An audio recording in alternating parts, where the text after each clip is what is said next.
Bueno, ahora sí, te he usado la palabra para que presentes la primera mesa del evento de hoy. Gracias, Sebastián.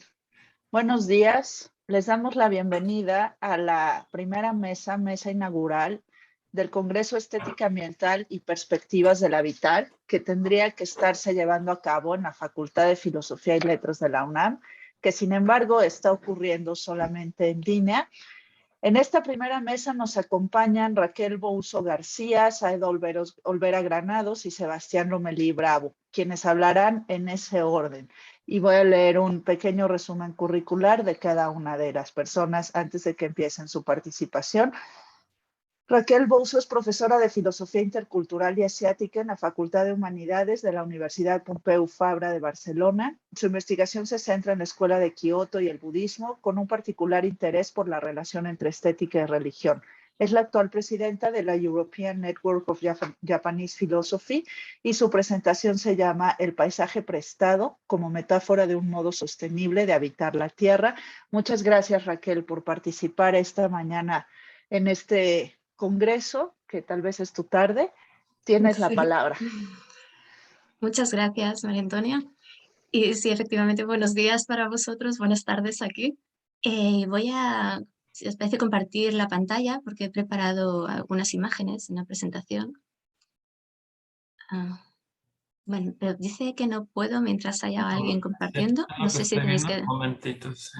Sí, a lo mejor tenéis que quitar el cartel. Mientras tanto, pues quería expresar mi agradecimiento por haber sido invitada a participar aquí. A ver,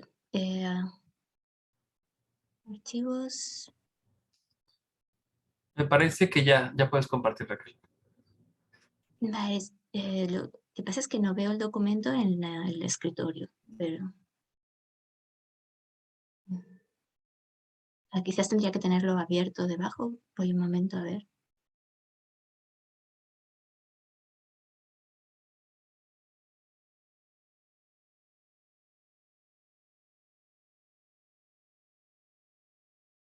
Ahora creo. ¿Lo veis? ¿Veis en pantalla? ¿Sí? Sí. Sí. Vale, perfecto. Bueno, de momento solo se ve el título, pero querría mostrar después algunas imágenes.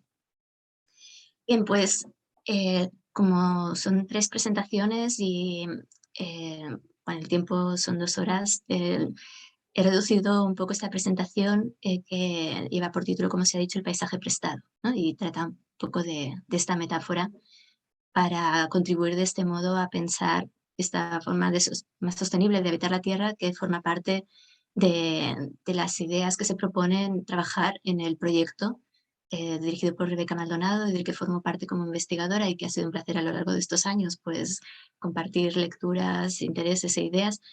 Y me parece pues que oportuno empezar ahí dando las gracias sinceramente a Rebeca por la oportunidad de esta colaboración y de hoy de presentar algunos de sus resultados, compartir pues todas estas ideas con un grupo muy numeroso, como se puede ver en el programa de estos días. Me hace también especial ilusión que la parte de los participantes que trabajan estética con el profesor Sebastián Lomelí, pues que también se unan al diálogo y por tanto creo que puede ser muy fructífero. Nada, muchas gracias por tenerme aquí hoy. Yo había pensado, la verdad, empezar mi presentación de otra manera, como lo voy a hacer, pero no he podido evitar adaptarla, en cierto modo, a los tiempos que vivimos. El trasfondo sigue siendo el mismo, el tema de la emergencia climática, que tanto nos preocupa y que afortunadamente interpela cada vez a más personas. Cada vez es motivo de más encuentros académicos como el que nos ocupa. En los últimos años, ciertamente, disciplinas como la filosofía, pero también desde el arte o la literatura, se percibe un creciente interés por pensar nuestra naturaleza, nuestra relación con la naturaleza, por pensar en la relación entre medio ambiente y tecnología, por redefinir qué entendemos por naturaleza, incluso por ser humano. Pensamos en nociones como antropoceno o transhumanismo. Todo esto está hoy en día sobre la mesa. La crisis del habitar, por tanto, en nuestra relación con la Tierra, es el problema filosófico que, de alguna forma, esta presentación también pretende abordar, pero desde la metáfora del paisaje prestado. Con todo, permitidme empezar con una cita, algo distinta a la que, como he dicho, había pensado originalmente, pero que igualmente creo que nos va a situar en el tema en cuestión. La cita es la que se puede ver en pantalla.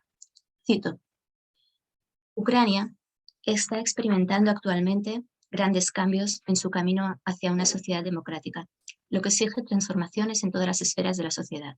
Estos cambios se están produciendo de una manera que refleja las tradiciones espirituales e intelectuales de la sociedad ucraniana. Aunque la cultura ucraniana se ha democratizado en las últimas décadas, se han producido los correspondientes procesos de desarrollo industrial y destrucción ecológica. Al igual que en otras partes de Europa del Este y regiones del sur global, en partes más lejanas del mundo, Ucrania está luchando por equilibrar el cambio cultural, el desarrollo económico y la protección del medio ambiente. En la actualidad, esta última es vacilante. Sin embargo, la literatura ucraniana está desempeñando un papel en la orientación de la conciencia pública hacia la prioridad de las cuestiones ecológicas. Fin de la cita. Estas palabras fueron escritas por Inna Sukenko en un ensayo publicado en 2014, en el que sostenía que existe una profunda tradición presoviética de respeto y preocupación por el medio ambiente en el pueblo ucraniano, y que la terrible catástrofe de Chernóbil en 1986 ha contribuido a que el pueblo ucraniano se dé cuenta de la importancia de la protección del medio ambiente. Según Sukenko, el incidente nuclear contribuyó a que aflore el sentimiento de apego tradicional a la naturaleza y la preocupación por ella dentro de esta sociedad. Concluye su estudio diciendo que, lejos de ser simplemente aplastados o irradiados por esa catástrofe, los ucranianos han utilizado Chernóbil para desencadenar una autoconciencia cultural y una renovada atención ecológica. Nuestra literatura, su literatura, dice, demuestra que la identidad cultural y la conciencia medioambiental van de la mano. Fui a parar este escrito, o leí este texto de Sukenko, no por el contexto actual, sino porque lo encontré citado en un estudio de Tamaki Michik titulado Reimagining Japan After Fukushima, un libro publicado en 2020, donde la autora estudia las consecuencias de la catástrofe nuclear de Fukushima en la sociedad japonesa. Y en un capítulo dedicado a la sostenibilidad, menciona que sería un objeto de estudio interesante la comparación precisamente entre lo que sucedió o la literatura que se ha generado en Japón tras el 3 de noviembre, tras la catástrofe de Fukushima, y los textos, la literatura generada en la Ucrania post-Chernóbil. Pues dice la autora que en ambos casos la identidad cultural y la conciencia medioambiental van de la mano, de manera similar a como en Ucrania las tradiciones culturales y perspectivas sobre el mundo natural hunden sus raíces en las creencias y rituales precristianos. En Japón, sostiene la autora, remiten al Shinto, antigua tradición considerada autóctona. Mi presentación, en todo caso, no pretende emprender ese estudio comparado, por lo interesante que pueda ser, y ni siquiera trata, a pesar de mi interés en la filosofía japonesa, de mostrar esos vínculos entre shintoísmo y la conciencia medioambiental del Japón actual, sino que pretende más bien reflexionar sobre una forma más sostenible, ¿no?, de habitar la tierra a partir de esta noción estética de Shakkei que deriva de una práctica paisajística tradicional japonesa. Sin embargo, mientras preparaba esta presentación, con el estallido de la guerra en Ucrania, me parecía incluso vano tratar de pensar en formas de arquitectura y de urbanismo más respetuosas con el medio ambiente, pensar a qué responden y esbozar a partir de ellas pues, una forma de entender qué es lo que nos dicen sobre otra forma de comprender, otra posible forma de habitar la Tierra. Las imágenes que llegan a diario de la guerra son de destrucción, de personas bombardeadas, atrapadas en refugios o desplazadas, de edificios demolidos, ciudades devastadas, de centrales nucleares como escenario de enfrentamientos bélicos. Y en esos momentos de catástrofe humanitaria, esta envergadura, pasa incluso a segundo plano cómo están viviendo esa situación otros seres vivos. Pienso en las plantas y los árboles o en los animales no humanos. y cómo estarán también viviendo y muriendo en un ambiente de guerra. La lucha por equilibrar el cambio cultural, el desarrollo económico y la protección del medio ambiente en Ucrania, que la autora del texto que he citado describe como todavía vacilante en 2014, ha quedado triste y abruptamente interrumpida. Los costes de la guerra serán incalculables en términos de vidas humanas perdidas o truncadas y en términos medioambientales, por no hablar de la amenaza nuclear que plana sobre el conflicto que pone en riesgo la vida entera en el planeta. No podemos, creo, sin embargo, dejar de hacer propuestas, dejar de pensar ante escenarios como este que ahora vive Europa, pero que demasiado a menudo suceden también en otras partes del mundo. Como no podemos detenernos ahí, pues propongo pensar, a partir de esta noción del paisaje prestado como metáfora, otra forma alternativa de habitar la Tierra, a pesar de todos estos escenarios que he descrito.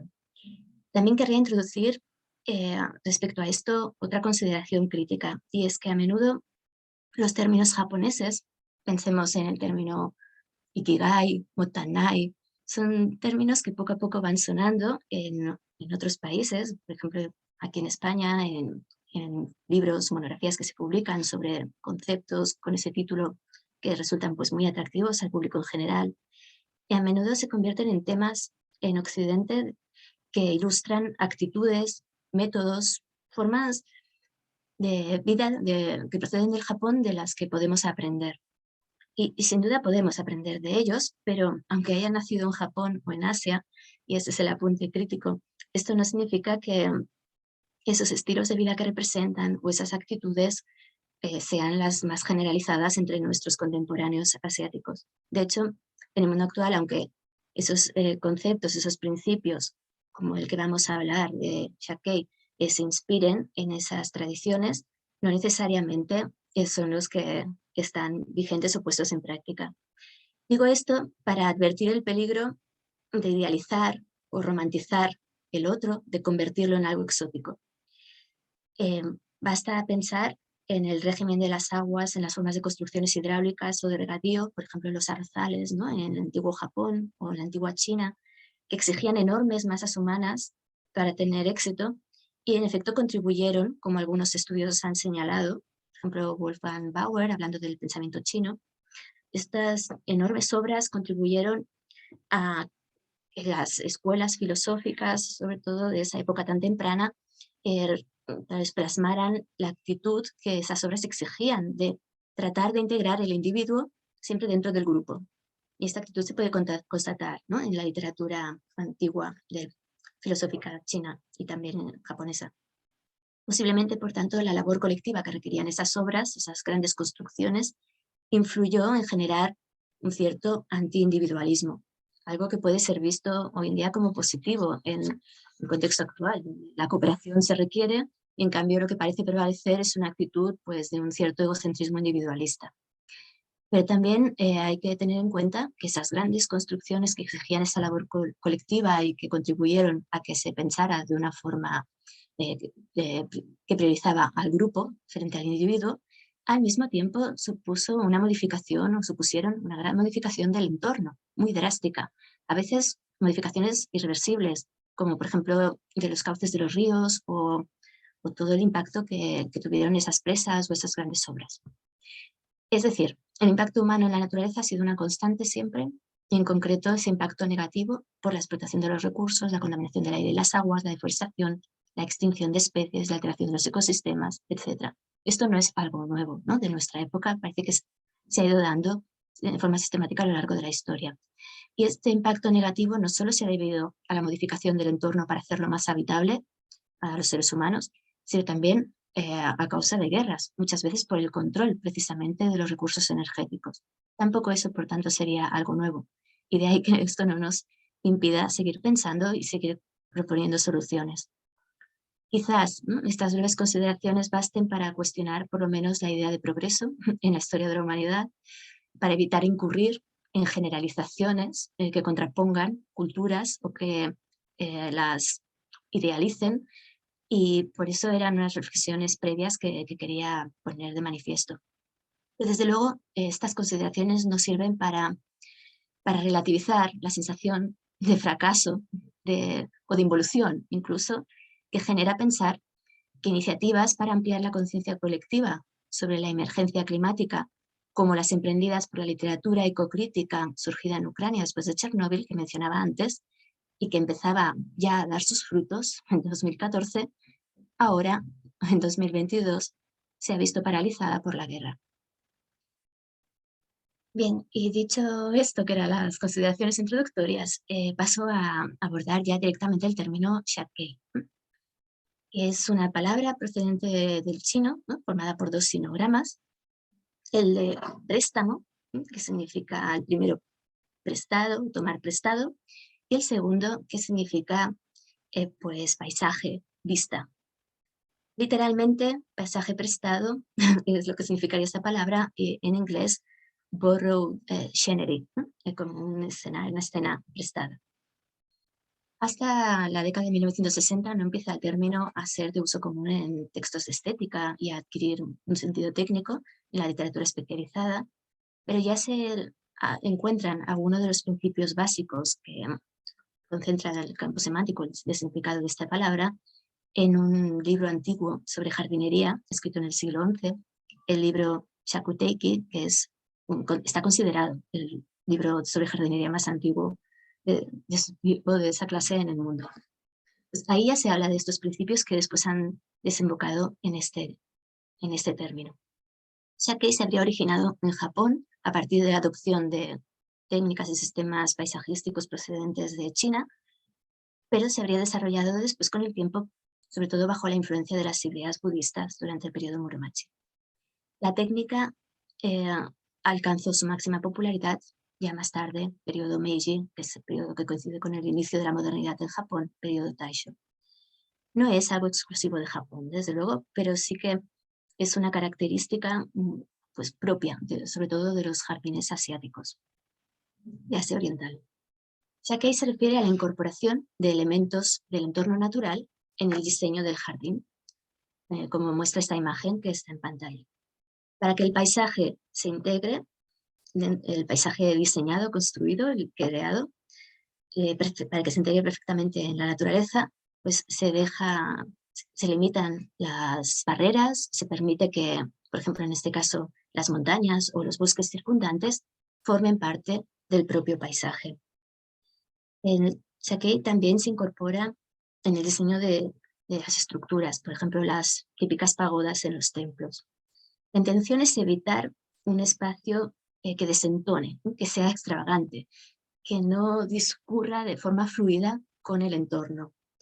La idea es casi engañar al ojo para que parezca que toda una continuidad, cuando en realidad estamos hablando de espacios diferentes y en este caso forman parte del jardín de un emplazamiento.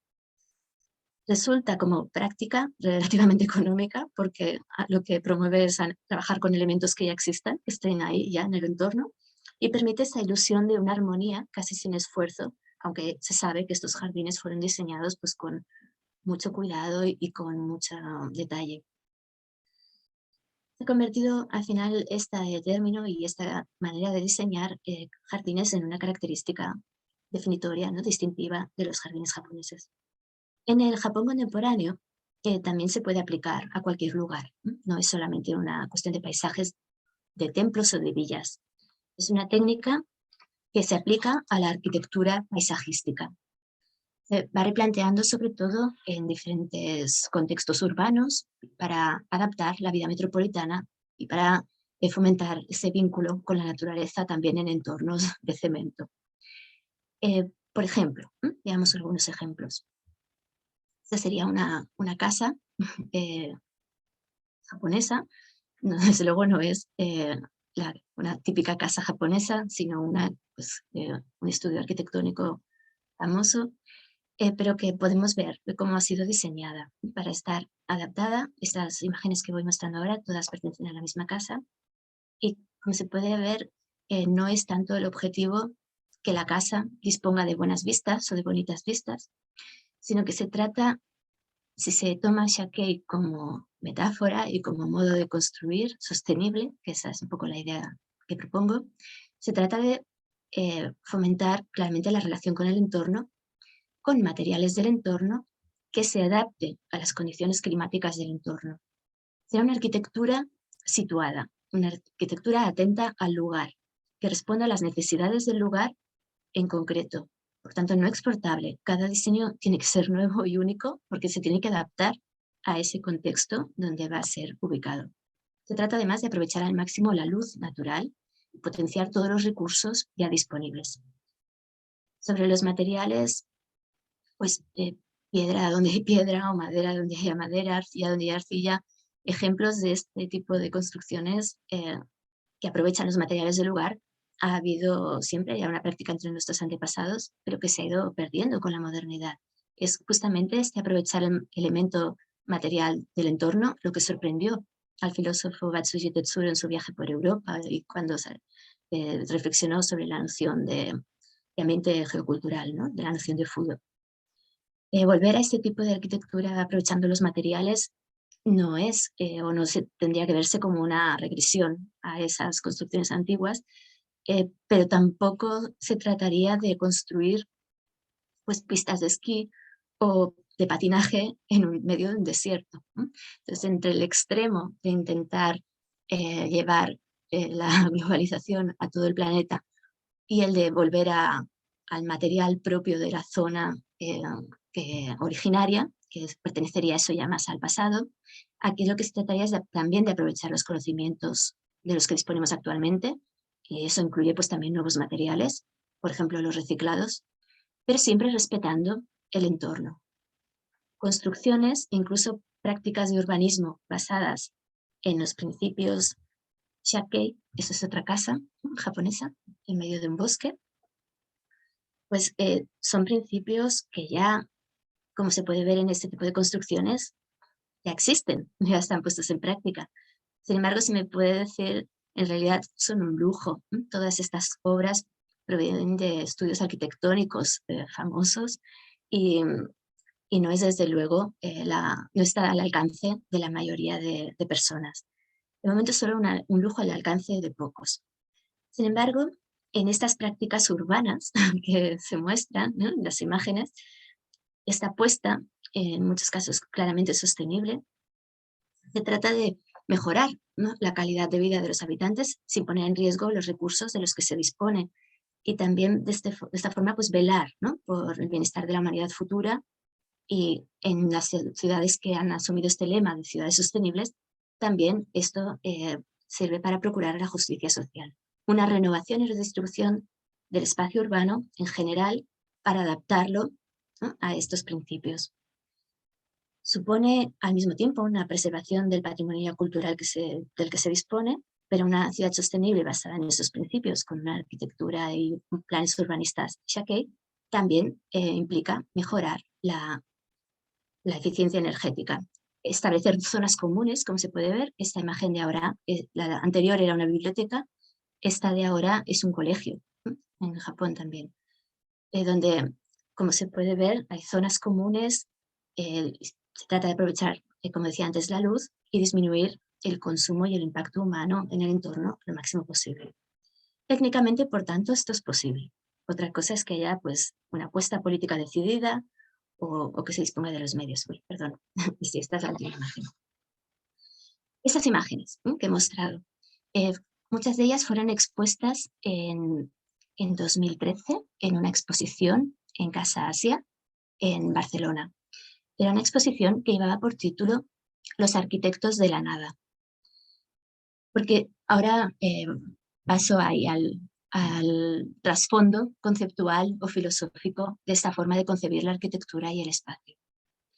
Esta exposición respondía a un proyecto iniciado unos años antes, en 2010, y reunió obras de 12 estudios de arquitectura japonesas, los que, como decía, pues son bastante famosos, haciendo un recorrido transversal entre distintas generaciones de arquitectos, desde Toyo Ito, muy célebre, uno de los padres, ¿no?, de la arquitectura contemporánea, hasta Shigeru Ban, Shinichi Ogawa, Kengo Kuma, el estudio Sana, etcétera, etcétera.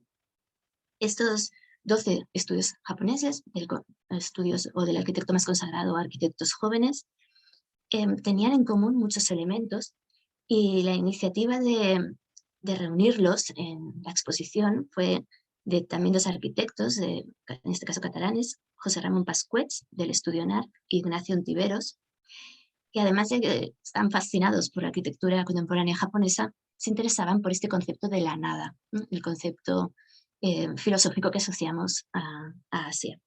Les parecía que la arquitectura al mismo tiempo servía de pretexto para reflexionar sobre una nueva filosofía y sobre una nueva forma de entender este concepto.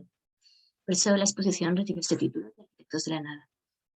Bueno, los edificios que grabaron y que seleccionaron, que visitaron y que después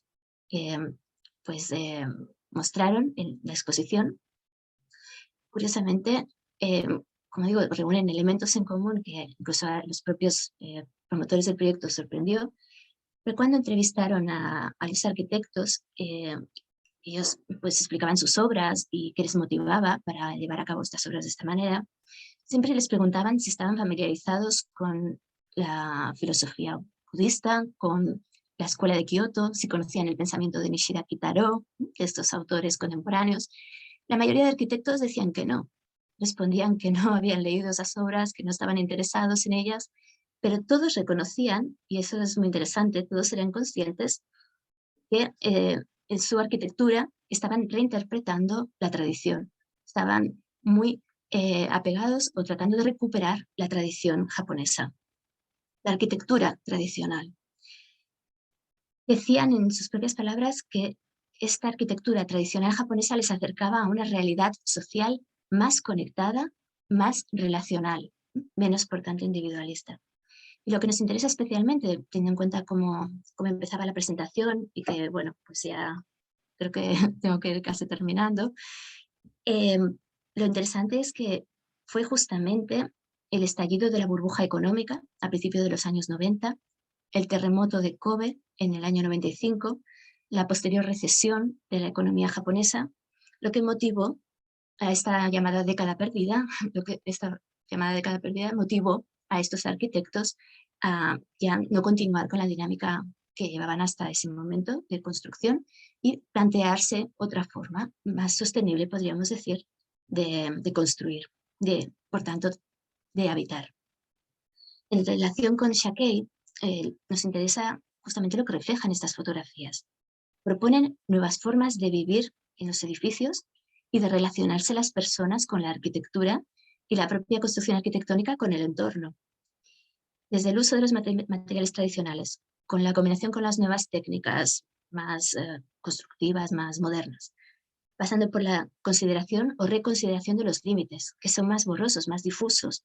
La sencillez, la claridad, la transparencia de sus propuestas hace que todos estos edificios un poco busquen borrar los límites o redefinir los límites establecidos, y como vio ya Batsuji Tetsuro, este filósofo que mencionaba antes, cómo a través del espacio, a través del lugar, el yo o el individuo se constituye en relación con los demás, ¿no? Para Batsuji la noción de Aidagara, y se constituye también la región, en relación con la región de la naturaleza, el Fudo, con el ambiente geocultural, y entre este yo que se constituye y este ambiente geocultural se fomenta la relación de continuidad y la copertenencia. Al eliminar estas barreras, un poco las capas del espacio se van sumando y el espacio habitado pasa a ser, en cierto sentido, casi un espacio público, no porque se invada la esfera de intimidad, aunque en la casa transparente que hemos visto antes parecería así, ¿no? Que se ha deforrado demasiado la esfera entre lo público y lo privado, pero lo que invita es continuamente a la dialéctica entre interior y exterior, a atravesar, a discurrir el dentro y el fuera, y por tanto a ponerse en relación, casi buscando esta armonía con la naturaleza o el entorno y un cierto volver a lo esencial. Esta forma de arte implicaría, por tanto, no una ruptura entre naturaleza y ser humano, o la expresión, en palabras de Merleau-Ponty, el ojo y el espíritu, sino que serviría para todo lo contrario, para esa ruptura suavizarla, casi difuminarla. El paisaje prestado nos sirve como metáfora, por tanto, en el sentido de las metáforas vivas de Paul Ricoeur, como un uso creativo del lenguaje, en el que la acción contextual crea un nuevo significado que posee el estatuto del evento, porque existe solo en dicho contexto, pero al mismo tiempo es posible identificarlo como el mismo, puesto que desde el momento de su construcción puede ser repetida. Es decir, metáfora como evento y metáfora como significado. Como acto creativo, el concepto de shake se ha empleado en el diseño de los jardines tradicionales, como se ha dicho, en este tipo de arquitectura que se ha mostrado y que se podría extender a todo el urbanismo, a las enteras ciudades.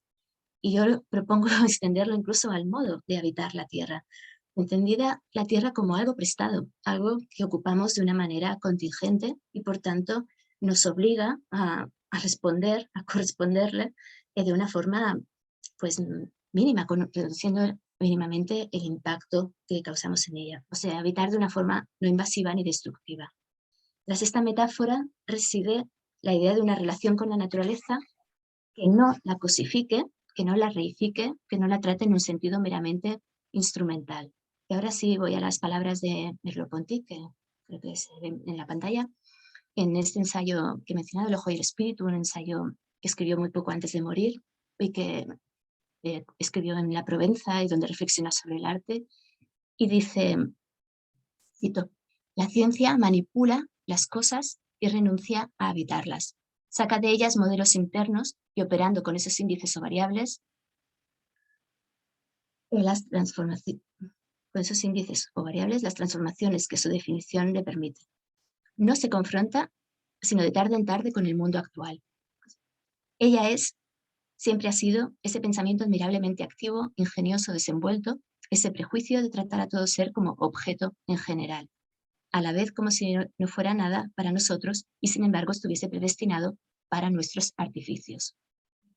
Frente a esta manera, ¿no?, de relacionarse con las cosas, renunciando a habitarlas, renunciando a dejar de verlas como meros objetos o instrumentos, esta manera de construir, habitar, pensar, parafraseando un poco a Heidegger, que propongo, llamándolo shake, trataría de establecer una relación con las cosas, incluso no solo las cosas, objetos naturales o de la naturaleza, sino los artificios, que se parezca más a la actitud del pintor cuando crea su obra y a su acto creativo, que no implica necesariamente un progreso respecto al arte anterior, sino que la obra se convierte en algo más que un mero objeto o un mero producto de cambio o de consumo. No, una apertura a la vida, una apertura al sentido, como en esta última cita con la que termino. Dice Merleau-Ponty, si en pintura, ni aun en otros campos, no podemos establecer una jerarquía de las civilizaciones ni hablar de progreso, no es porque algún destino nos retiene atrás, sino más bien porque, en un sentido, la primera de las pinturas iba hasta el fondo del porvenir. Si ninguna pintura termina, la pintura, si ninguna obra se acaba absolutamente, cada creación cambia, exalta, recrea o crea de antemano todas las otras. Si las creaciones no son adquisiciones, no es solo porque pasen como todas las cosas, es también porque tienen casi toda la vida por delante. Y con estas palabras querría terminar, que creo que arrojan un poco de esperanza. Gracias. Muchas gracias, Raquel, por tu presentación, que nos da un montón de cosas que pensar, que comentaremos en su momento, porque me imagino que primero hablarán todas las participantes y después haremos la ronda de preguntas y respuestas, pero verdaderamente sugerente tu participación en relación con estos modos de habitar y abrir con esta alusión a Ucrania y lo que está sucediendo. Me hizo pensar en ese libro de Vasily Grossman del zoológico, donde va narrando los bombardeos en Berlín, en los estertores de la Segunda Guerra Mundial, y lo que cuenta ya es pues qué pasa con los animales adentro del zoológico, que a veces son las cosas que no se piensan en medio del horror humano. Pero ya tengo un montón de preguntas para ti, pero me las muchas guardo gracias hacia por el la final. referencia, que no conocía ese libro de Vasily Grossman, o sea que muchas gracias. No, te lo mando, es fascinante. Gracias. Voy a dar ahora la palabra a ti, a Zaida Olvera. Ella es profesora de la Facultad de Filosofía y Letras de la UNAM. Es doctora en filosofía por la UNAM, ha sido becaria de la Comisión Europea, del DAAD y del CONACYT, se especializa en filosofía alemana del siglo XIX, particularmente en Hegel, y ha incursionado en filosofía de la biología. Trabaja el concepto de naturaleza desde diversos frentes: idealismo y romanticismo alemán, historia del arte. Ha coordinado el proyecto de investigación La naturaleza, concepto e imagen entre la filosofía postkantiana y el cine de Werner Herzog, y colabora en distintos proyectos de investigación. El título de su ponencia es El concepto de Coren Agustín Berg y su pertinencia para el giro espacial. Tiene la palabra Zaida, por favor. Gracias, buenos días, buenas tardes, buenas, no sé, la hora, el uso horario en el que se encuentren, a todas y a todos. Quiero empezar esta ponencia dedicándola, dedicarla a mis profesoras, mis amigas, mis colegas en estos días que son tan representativos para nosotras aquí en México. También quería hacer un comentario en torno al título.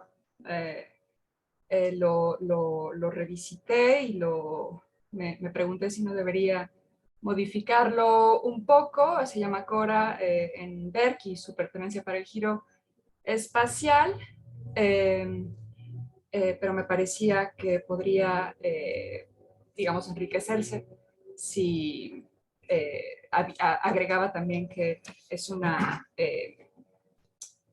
nueva forma, ¿no? Una nueva forma de hacer ontología de la ecumene, que es un concepto también clave en el autor que voy a presentar. Empiezo con unas frases muy elocuentes de Berg en Ecumene.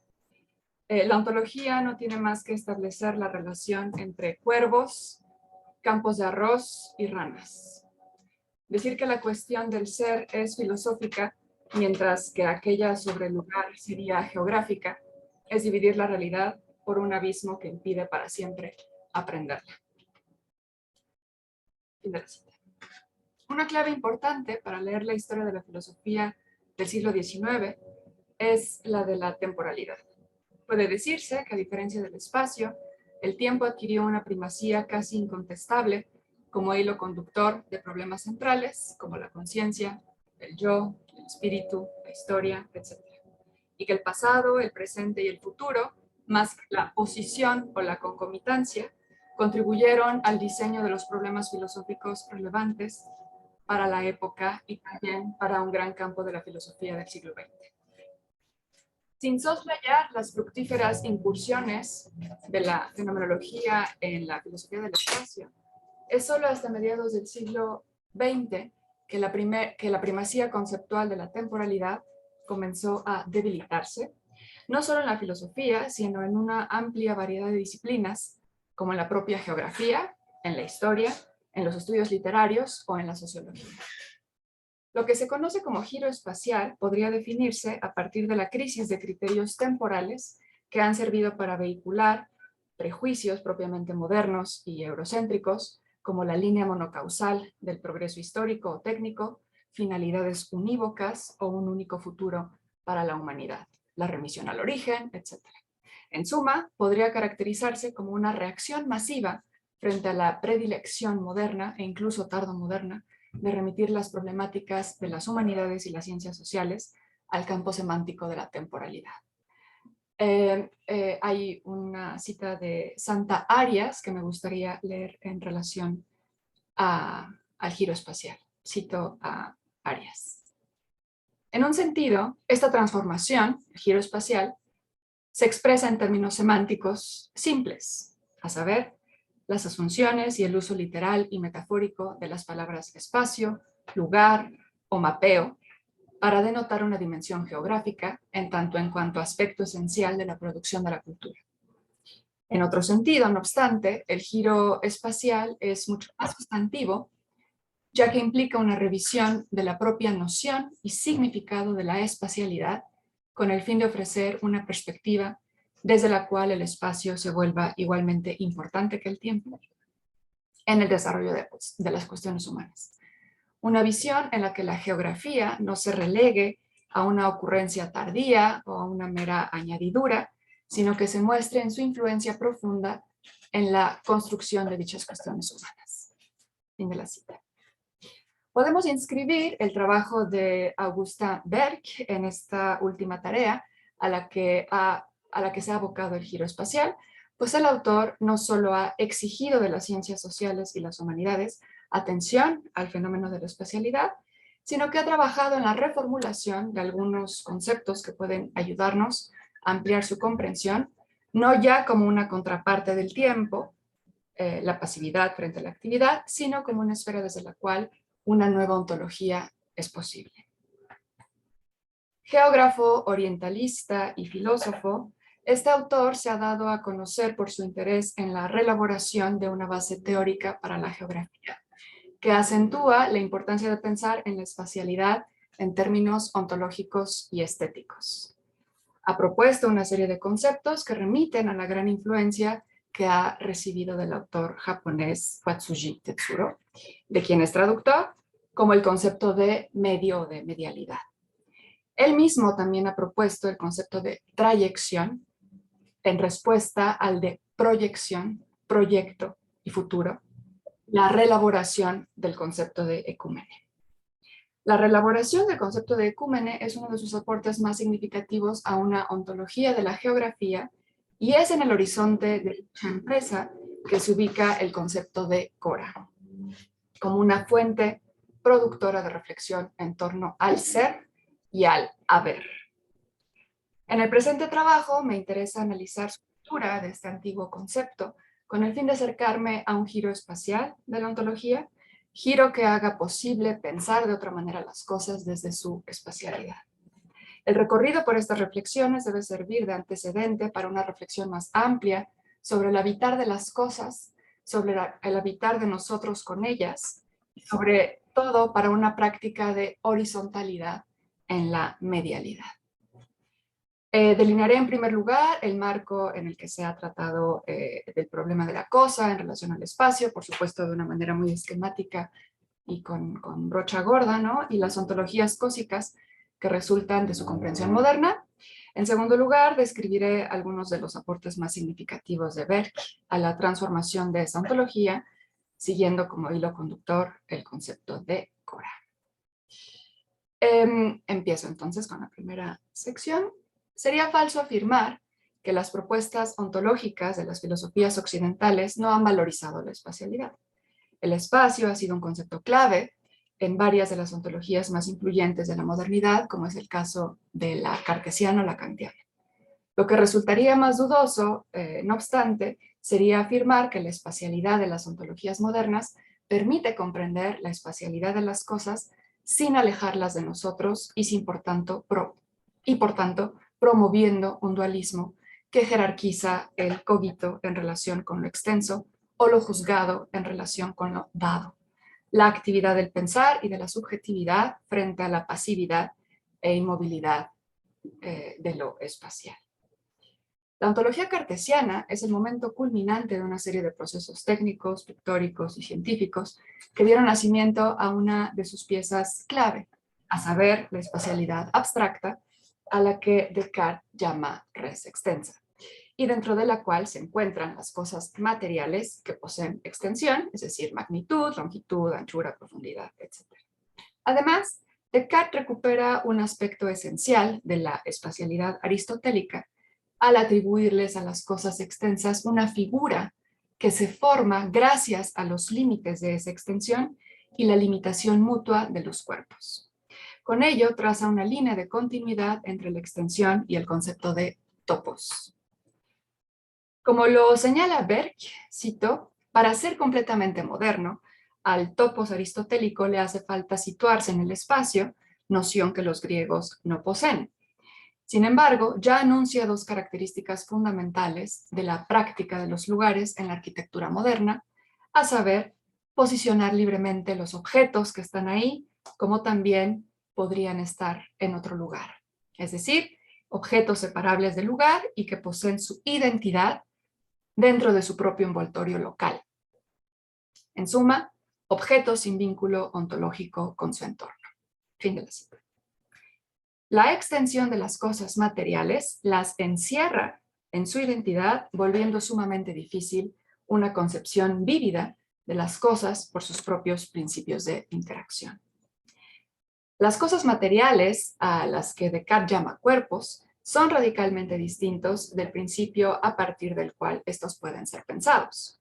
Pensamiento, justamente, ¿no? Las cosas son cuerpos sin alma que se definen por poseer una limitación, por su propia forma y por estar vinculadas a otras formas corporales al interior de un espacio que no es otro que el trazado de líneas paralelas y perpendiculares que se intersectan en puntos o coordenadas. Los cuerpos sensibles, materiales, poseen un tipo de realidad mínima que reside en su ubicación en el espacio, mientras que gracias a nuestra atribución de cualidades secundarias que las cosas adquieren, ¿no? Es gracias a ella que las cosas adquieren densidad, significado. Gracias a la mente o al pensamiento, los cuerpos pierden su carácter grisáceo y geométrico y toman color, olor, textura, etcétera, insertándose así en el mundo de la experiencia humana. Kant ha sido un lector atento de la filosofía cartesiana y si bien interioriza aquella espacialidad que había quedado abandonada en una dimensión ontológica meramente geométrica, meramente matemática, compuesta de líneas y puntos, pero sin color y sin espíritu, esa interiorización no va a modificar sustancialmente la naturaleza de esa espacialidad. En su aspecto ideal, el espacio es el principio formal, gracias al cual los fenómenos aparecen como protoobjetos, susceptibles de ser categorizados por el entendimiento. Los fenómenos en el espacio no poseen cualidades primarias espaciales, pues no son cosas en sí. Solo poseen determinaciones subjetivas que los ordenan dentro de una esfera global a la que Kant llama mundo o naturaleza. Los fenómenos, como eventos espaciales, si bien no son solo materia que se amolda a nuestro sentido externo, sino que son progresivamente sintetizados por la actividad de un yo, para ser integrados dentro de una realidad ideal, más amplia que se debe presuponer, para siquiera pretender conocerlos, no dejan de ser un mero resultado de la actividad subjetiva y partes de un todo ideal mecánico dentro del cual las cosas se piensan solo como instancias puntuales de un orden regulado por la casualidad y la concomitancia. Las cosas, en la medida en que aparecen en tanto que fenómenos espaciales para la razón teórica, no tienen cabida dentro de consideraciones prácticas. De ellos solo importa conocer sus vínculos con otros para poder acreditarlos como partes de un mundo objetivo que se ajusta a la legalidad que el entendimiento imprime sobre el mundo. El concepto de Cora, que Berg rescata de la antigüedad griega y en particular de Platón, es su contribución al giro espacial, pues como él mismo reconoce, es esencialmente no moderno. La no modernidad de dicho concepto no solo se determina por el criterio temporal, es decir, por el hecho de que cronológicamente la filosofía platónica preceda por milenios a la modernidad.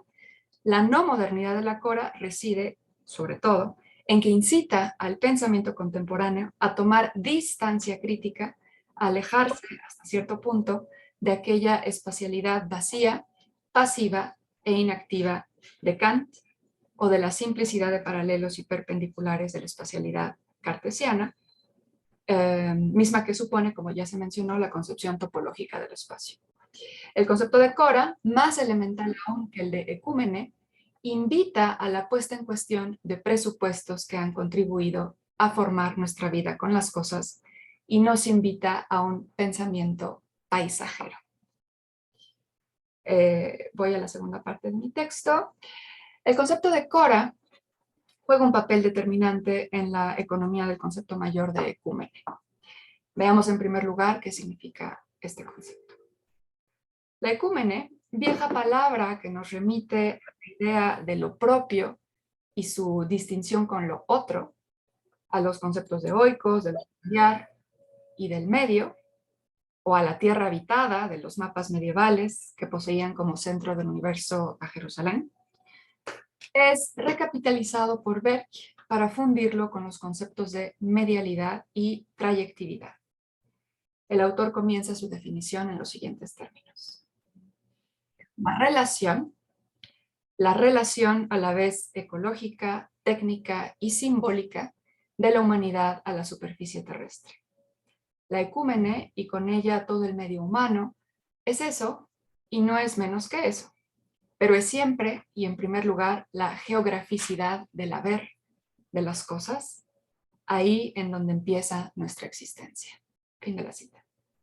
Ecúmene es un sustantivo que remite a un tipo de espacio constituido en permanencia por la interacción entre las cosas y nuestro hacerlas viajar, tanto físicamente como simbólicamente, es decir, nuestro metaforizarlas, en el sentido propio y figurado del término.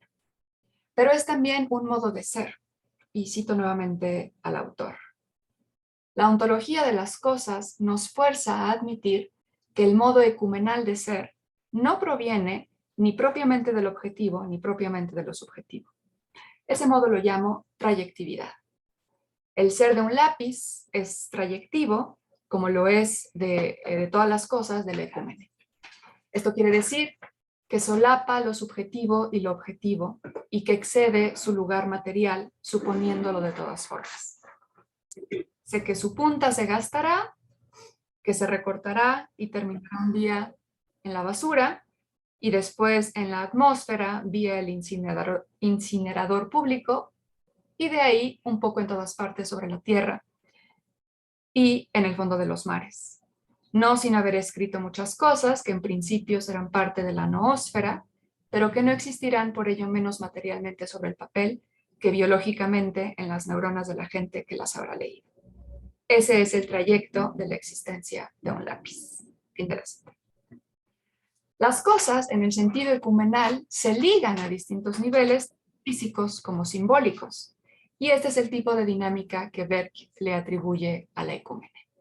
Considerar a los objetos como identidades que poseen, cito, posición, más aspecto físico, más nombre, más uso, etc.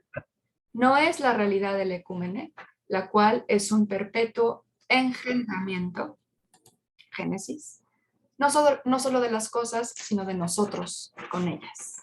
Fin de la cita. Esta concepción reticular de la espacialidad del habitar supone no solo una conciencia de la medialidad, ¿no? Término que no solo el autor retoma de Watsuji Tetsuro, sino también de Jakob von Uexküll, ¿no? Sino fundamentalmente un cambio de ontología. La extensión cartesiana, si bien es una cualidad primaria de las cosas, es una determinación que singulariza los objetos y que supone su inscripción al interior de un contenedor de formas. Como se entiende a partir del concepto aristotélico de topos, la extensión de las cosas las encierra dentro de un cuerpo autoestante delimitado por su propia forma. La relación que adquieren los cuerpos entre sí no es una relación necesaria en el espacio, sino en el concepto. De ahí que Descartes suponga que si bien la idea de una montaña sin valle repugna al entendimiento, el vínculo necesario e indisociable entre ambos, valle y montaña, no es deducido, en primer lugar, de su lazo espacial, sino de la definición de la idea. Esto aparece en la quinta meditación. De igual manera, desde la perspectiva kantiana, si bien los objetos de la experiencia posible se encuentran vinculados y constituyen la unidad ideal que Kant llama mundo, dicho mundo de relaciones espaciotemporales solo se vuelve posible en virtud tanto de la idea de totalidad de las categorías de relación provistas por el entendimiento.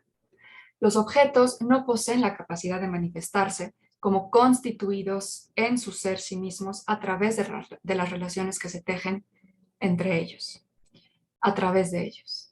Es precisamente esto lo que se modifica con la introducción del concepto de cora dentro del concepto de ecúmene. La cora es la manera en la que se deja comprender la espacialidad de las cosas dentro del tejido de trayectorias que conforman la ecúmene. Es el núcleo de la espacialidad ecumenal, un núcleo que si bien parecería indicar, siguiendo la definición cartesiana de extensión, que es una propiedad primaria, no se encuentra en ningún otro ámbito de lo real, en una supuesta res extensa de la que la subjetividad y corporalidad humana se destaquen, o en el ámbito de lo trascendental. Como se verá a continuación, la cora es una espacialidad que abre hacia el paisaje de las cosas. Esta es una expresión de Berg.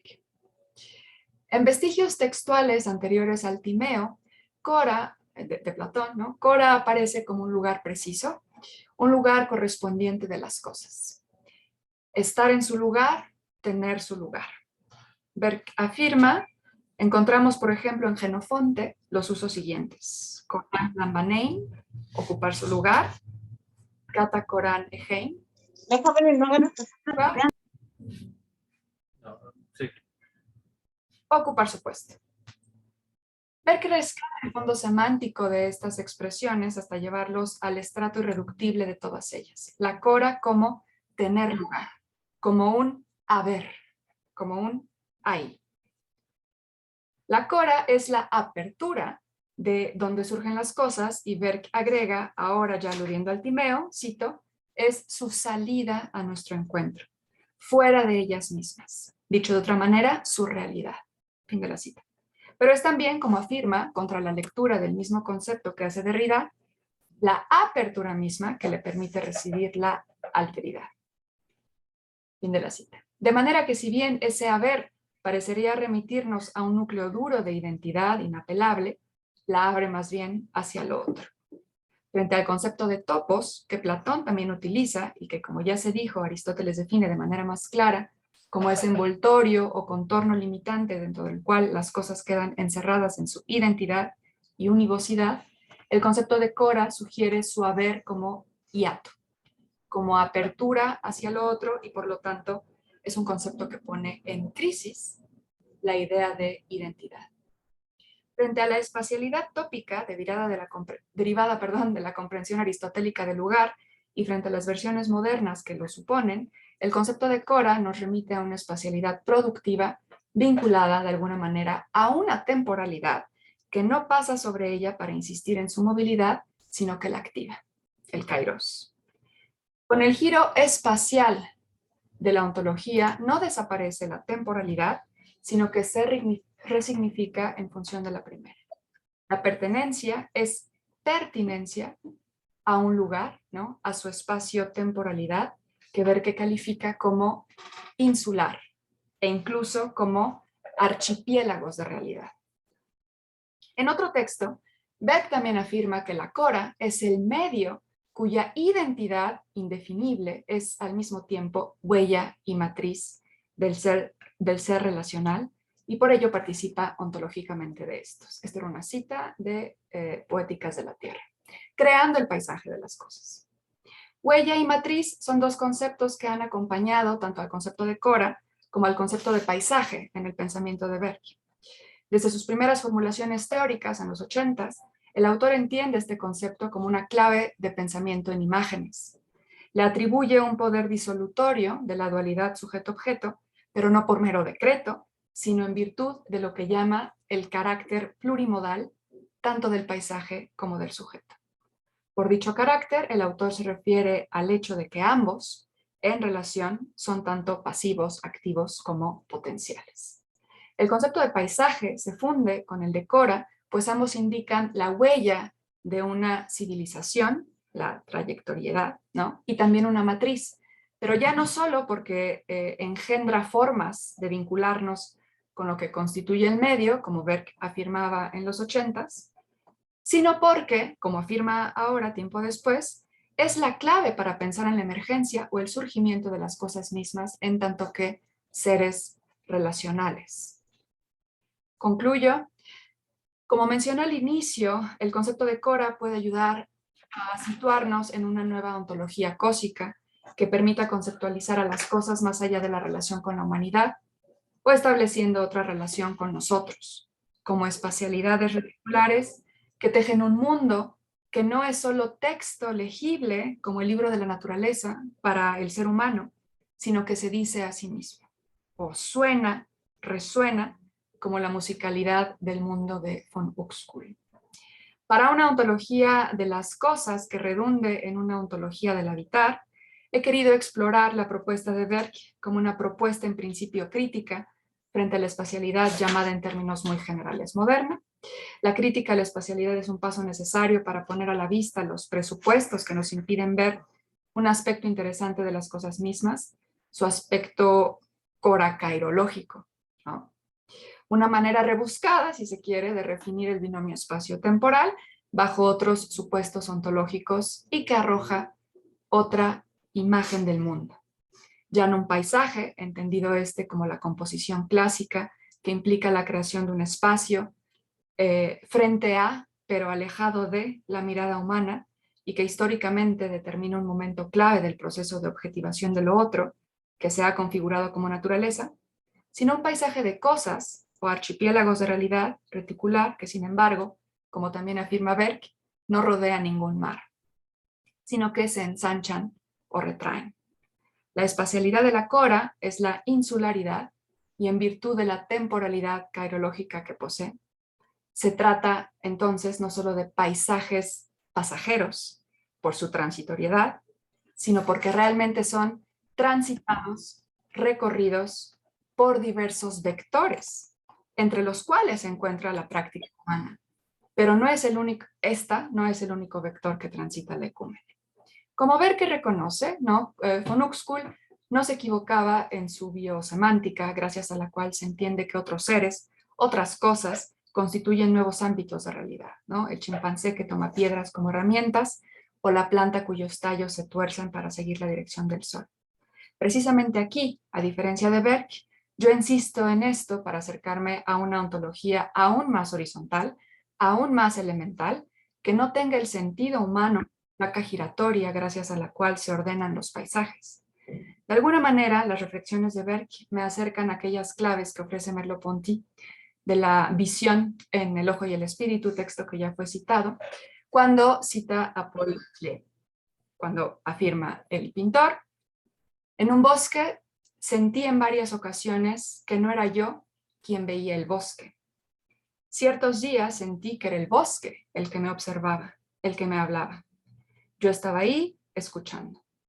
Creo que el pintor debe ser atravesado por el universo y no querer atravesarlo. Espero ser sumergido interiormente, anegado. Pinto tal vez para surgir. Fin de la cita. El ser humano no observa impasible y desapegado aquello que se despliega ante una visión soberana que somete a las cosas y las coloca o descoloca o desubica a voluntad. Hace paisaje con el resto de lo que habita. Ya no es el mero espectador y es igualmente atravesado por las líneas relacionales que atraviesan a las cosas. La trayección es, como para el resto de las cosas, su ser. Gracias.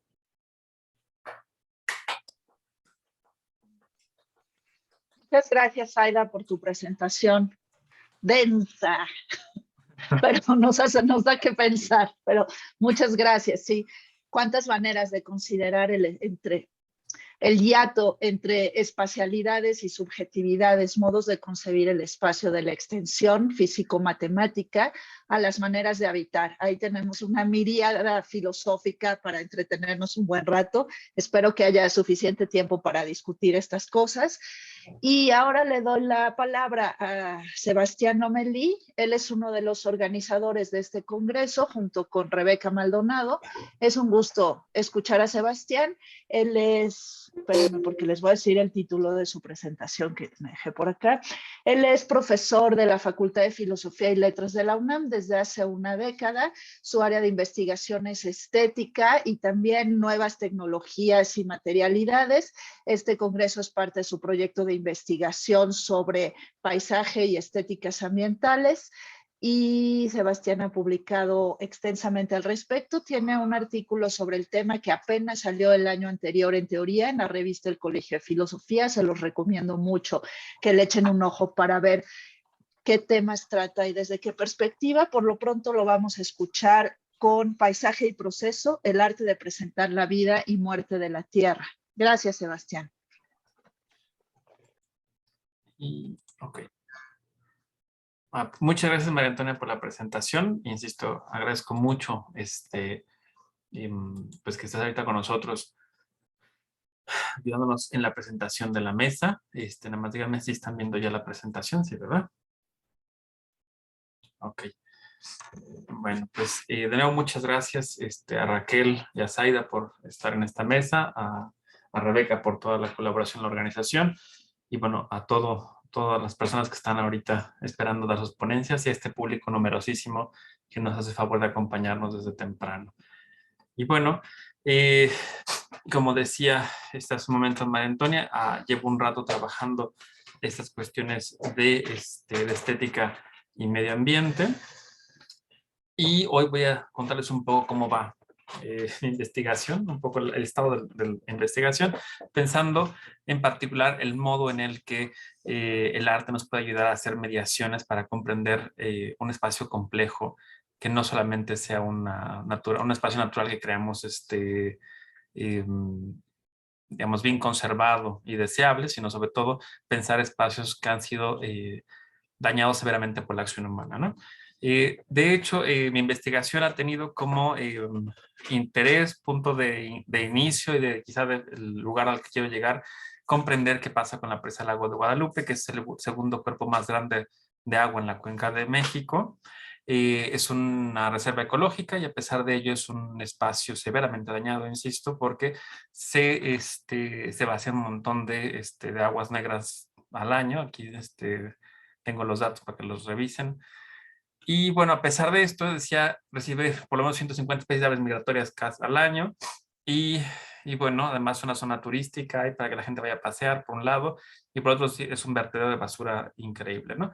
Esto hace que sea una zona contradictoria. No podemos verla como una región, digamos, típica en la cual la biodiversidad haya disminuido. De hecho, lo que tenemos, y esto lo iré desarrollando en la presentación, vamos a ir viendo cómo no solamente tenemos la degradación ambiental y eso la reducción de la biodiversidad, sino de hecho vamos a toparnos con el incremento de especies exóticas. Perdón, sí estamos grabando, ¿no? Además para que no se me olvide, sí estamos grabando, perdón. Y bueno, como decía María Antonia, he tenido por lo menos ya 2 artículos sobre este tema, uno dedicado a la dimensión, a las categorías estéticas, porque las considero problemáticas para trabajar en este tema. He discutido el tema de lo sublime y por otro lado he discutido la vinculación entre la fealdad y el daño ecológico. Y bueno, hacer esto acá. Ahora, yo voy a partir precisamente de un punto que ahorita discutía Zaida, que es lo que he llamado la teoría crítica del paisaje. Esta teoría crítica del paisaje entiende a la pintura de paisaje como un síntoma o signo de la modernidad.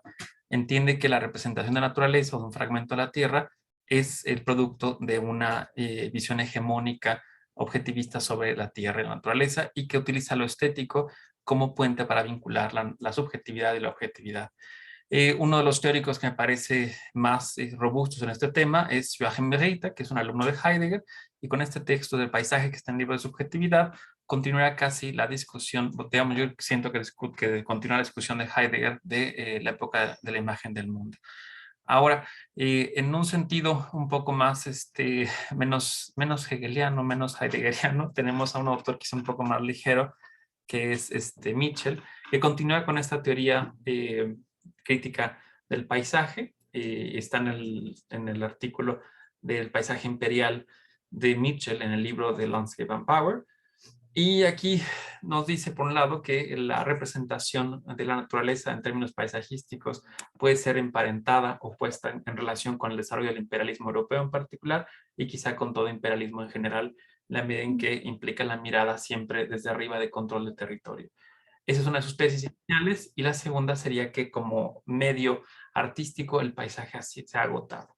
Entonces, ese sería el primer diagnóstico que tenemos que pensar con cuidado. En ese contexto parecería que el paisaje sería una estrategia problemática o equivocada para acercarnos al espacio ecológico, tanto natural, entre comillas, o el severamente dañado por la acción antrópica, ¿no? Lo que me interesa poner aquí es señalar el trabajo del teórico historiador del arte Cheetham, que de hecho contraviene esta tesis y nos presenta una posibilidad alterna a la teoría crítica del paisaje moderno, como insisto la suelo llamar. No es que exista este término ya bien acuñado. Lo que nos dice Cheetham es... Perdón, pero no se ve tu presentación. Entonces déjame... Disculpa, gracias. Que bueno, nunca entiendo por qué a veces sí sale esto. ¿Están viendo ahorita el lago? No, vemos las torres eléctricas. Ah.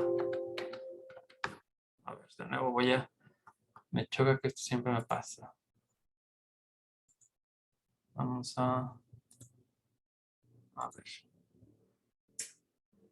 Están viendo ahorita el libro de Cheetham, ¿verdad? ¿Sí? No, seguimos en la... Sí. ¿Ya? Es ese. El de la ¿Puedes torre ver eléctrica. pantalla completa? Sí, pero díganme si ahorita lo siguen viendo. Ahorita vieron lo que ven ahora es el volcán de Cotopaxi, ¿no? Sí. Ok. Entonces, para no no tener más problemas, dejo ahorita la imagen y te lo voy cambiando. Decía el texto de Cheetham, que es Mark Cheetham sobre The Land Art Deco Art, propone que una genealogía diferente para el arte ecológico de finales del siglo XX, y en lugar de asumirla como una respuesta a la crítica al paisajismo moderno, establece puentes entre el paisajismo romántico y el arte contemporáneo, que sea la cosa que contraviene la teoría de Mitchell e incluso la de Rita, ¿no? ¿En qué sentido? E incluso utiliza a Karl Karus para esto. Karl Karus, como teórico del romanticismo, seguidor de Goethe y de Humboldt, nos presenta la tesis de que la pintura romántica representa afectivamente a la tierra en sus procesos vitales. Diría Cheetham que esa intención de presentar los procesos histórico-culturales de vida y muerte de la tierra lo encontramos en el arte ecológico de finales del siglo XX y principios del XXI. Es la cosa que parece paradójica, porque entonces tendríamos una genealogía, digamos, inesperada del arte ecológico contemporáneo. Y aquí puse el ejemplo de Chort, que es un pintor de la escuela del río Hudson vinculado al romanticismo, que va a Ecuador y en este caso pinta el Cotopaxi, que, insisto, es una síntesis de un paisaje que no existe, para poder producir una imagen afectiva del volcán, ¿no?, en su plenitud. Según Cheetham, y más en Turner que en otros autores románticos, estamos viendo siempre las líneas históricas y naturales entrelazándose en la pintura de paisaje. Es lo que es inesperado siguiendo la línea que podemos encontrar en la teoría tradicional contra el paisaje, ¿no? Que tenemos algo así como una imagen congelada de una historia humano-natural. Y esta idea me parece interesante porque, digamos, nos permite o nos ayuda a evitar estas grandes narraciones de la modernidad que solamente insisten en los regímenes cópicos hegemónicos y terminan, digamos, utilizando los productos culturales como pruebas de su argumento, ¿no? Entonces me parece interesante, aunque insisto que habría que hacer un estudio mucho más preciso para poder probar la fuerza de la tesis de Cheetham. En esa medida, yo he intentado darle alimentar un poco su propuesta con el trabajo de Ann Whiston y con las tesis de Tim Ingold acerca del Taskade. Ok, voy a cambiar de diapositiva, me avisan si está correcto. ¿Están viendo a Diane Burko o no están viéndola? Sí, está bien. Perfecto. Entonces, algunos ejemplos del paisajismo reciente que propone Cheetham es el de Diane Burko con sus pinturas craqueladas del Ártico y el deshielo, que es un poco en la línea que lo que he llamado también uso del sublime para hablar de la crisis ecológica. O también Tacita Dean, esta artista británica, que presenta el contraste entre el poder de los ríos y la acción humana a través de los textos pequeños que coloca en sus pinturas de Heath, ¿no? Otro ejemplo también de Cheetham que me parece interesante traer a colación, porque no solamente es la relación con la naturaleza o digamos la gran debacle ecológica del Ártico, y no tiene este gesto sublime, es el trabajo de Renwick, que fotografía paisajes y coloca signos ortográficos, o los recorta, perdón, de la fotografía, para hablar de aquellas cosas que no se pueden leer, que se inscriben en el paisaje, como los tratados de cesión de terrenos durante las negociaciones con los pueblos indígenas de Estados Unidos, ¿no? Toda la serie de los delegados tiene esta línea, ¿no? Paréntesis, corchetes, comas, puntos, ¿no? Puntos suspensivos. Y bueno, les decía yo que La teoría de la propuesta de Cheetham es un poco inesperada en la medida en que solemos entender que el origen del arte ecológico del siglo XX y XXI tiene como antecedente inmediato el land art y el arte postminimalista.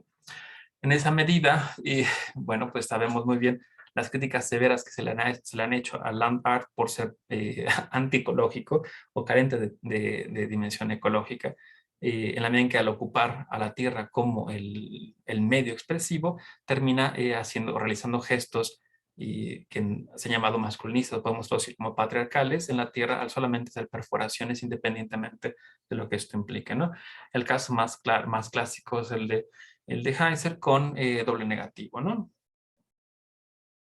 Que es en principio un juego que tiene que ver con la dimensión formal y nada tiene que ver con el valle, nada tiene, no le importa si se vio un paso de animales, nada, ¿no? Un ejemplo un poco menos violento y quizá más interesante en esta línea de land art, y a mí me parece las mejores piezas de land art, es el de Nancy Holt, que produce un observatorio que nos permite jugar con las ideas del enmarcar el paisaje con el cuadro típico que hace justo círculos y los pequeños huecos en los cilindros están señalando las estrellas. En esa medida, la obra de Nancy Holt nos enseña mucho en qué medida el land art está en diálogo y en oposición al paisajismo tradicional por la dimensión irónica del cuadrado y el círculo, por no estar representando, sino estar enmarcando visualmente, estar más bien observando y siendo parte del paisaje, etcétera, ¿no? Y bueno, insisto, el land art se tiende a pensar como una práctica artística que se opone al paisajismo tradicional, la medida en que se sale de la galería, en que rompe las dimensiones y que se instala en el espacio, ¿no? Y siendo este el origen supuesto del arte ecológico, entonces tendríamos problemas serios para trazar la línea con la recuperación del romanticismo que está anunciando Cheetham, aunque me parece que da buenos argumentos para mostrar cómo incluso estas piezas están jugando con los procesos y la vida de la Tierra, ¿no? Bueno, entonces, la crítica tradicional al land art, le decía yo, como una dimensión poco consciente de la ecología, es, como mencionaba hace un momento, el modo en el cual los gestos patriarcales o la intervención del espacio poco tiene que ver con la conciencia ambiental. Y esa es la crítica tradicional. Yo quisiera agregar un punto extra que tiene que ver más con el desarrollo en el post-minimalismo y la traída de los entornos ambientales a la galería. Y es el uso de los materiales crudos bueno, eso no voy a dejarlo. De hecho, él trae los materiales crudos o los materiales brutos a la galería, ¿no? Aquí es un caso también de revisión del Cotopaxi, como vemos en la pintura de Church, pero en este caso Oppenheim lo que hace es instalar elementos que hacen alusión a los materiales o al terreno del Cotopaxi en Ecuador, ¿no? También Smithson, con su idea de non-site, trae las rocas del espacio, las coloca en la galería y presenta, digamos, elementos que nos hacen intuir o sentir el terreno en el cual se encontraba, ¿no? A través de abstracciones formales. Nos hablaría del territorio. Perdón. Creo que estaba cerrada la gata. Perdón. Pobrecita. Bueno, con estas abstracciones formales se trae el paisaje ¿cómo se llama? A la galería. Ahora, a mí me gustaría insistir en esta dimensión como problemática porque yo vinculo el uso de materiales brutos en la galería con lo que se llama de modo positivo, que yo lo considero de modo crítico, la estética, las características positivas de la naturaleza, ¿no? Como la de Alan Carson y luego su revisión un poco más crítica de Yuriko Saito. En ambos casos parece que la naturaleza se identifica con características positivas, estéticas, y que lo artificial se piensa como algo que afea, que es una afrenta, dice Carlson, a la naturaleza y que debemos evitar intervenir en la naturaleza y dejarla en su espacio silvestre, ¿no? Es decir, es una estética plena de dimensiones ideológicas problemáticas. En ese contexto, también incluso podría sumar obras que no pertenecen al postminimalismo, sino que se encuentran en las dimensiones del arte atmosférico, como Eliasson, que trae justo los materiales crudos a la galería y creo que padece la misma circunstancia, padece la misma, puede ser afectado por la misma crítica, la medida en que mantiene ideológicamente la diferencia entre lo natural y lo artificial para discutir estéticas ambientales. En contra de estas posturas del uso ideológico del material bruto, que al margen podríamos discutir mucho como el tema de la corporalidad de los materiales surge como una estrategia artística desde las vanguardias, y eso podemos abundar un poco más en las preguntas, pero vemos una tesis que podemos encontrar tanto en las vanguardias como luego formulada estéticamente en Heidegger y luego incluso en teóricos de la imagen como Böhm, hablando del cuerpo de la imagen, ¿no? Pero bueno, incluso Gadamer también tiene esta tesis de la importancia del gesto y la materia del gesto. Entonces yo creo que esto aplicado a la estética ambiental redunda en el problema de los materiales naturales como positivamente o apreciables y conservables en términos estéticos.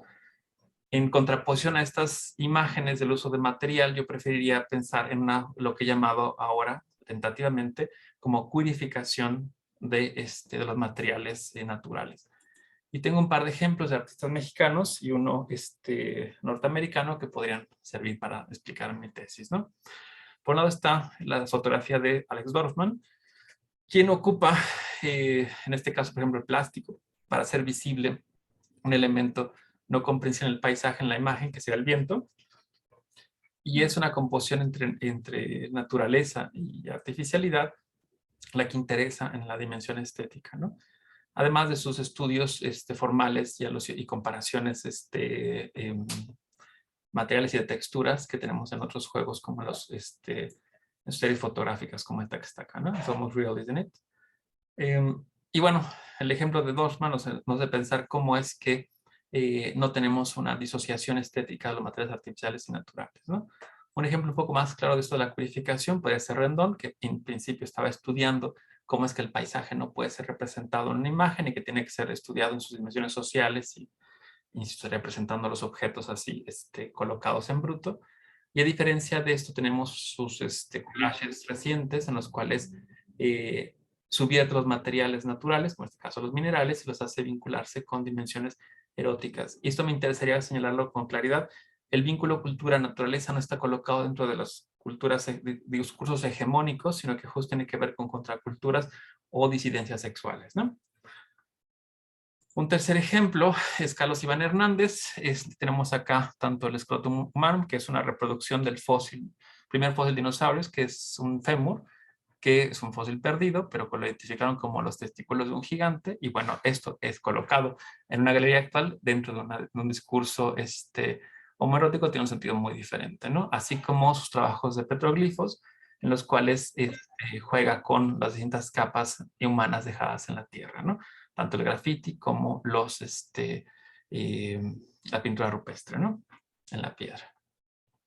Finalmente tenemos el trabajo de, no, evidentemente, de Kent Mogman, quien subvierte el paisajismo romántico estadounidense, toma el ejemplo de Bierstadt, y entonces lo transforma en una narración en la cual la empresa masculinista de conquista, o bueno, patriarcal de conquista de la frontera, en principio la tuerce, mostrando todos los gestos homoeróticos de esta masculinidad conquistadora. Como pueden ver, la imagen de Bierstadt tiene los ciervos, que normalmente el stack suele ser pensado como el galán, y ese se vuelve luego los distintos hombres blancos que van a la conquista y tienen relaciones, digamos, pues subidas de tono con los,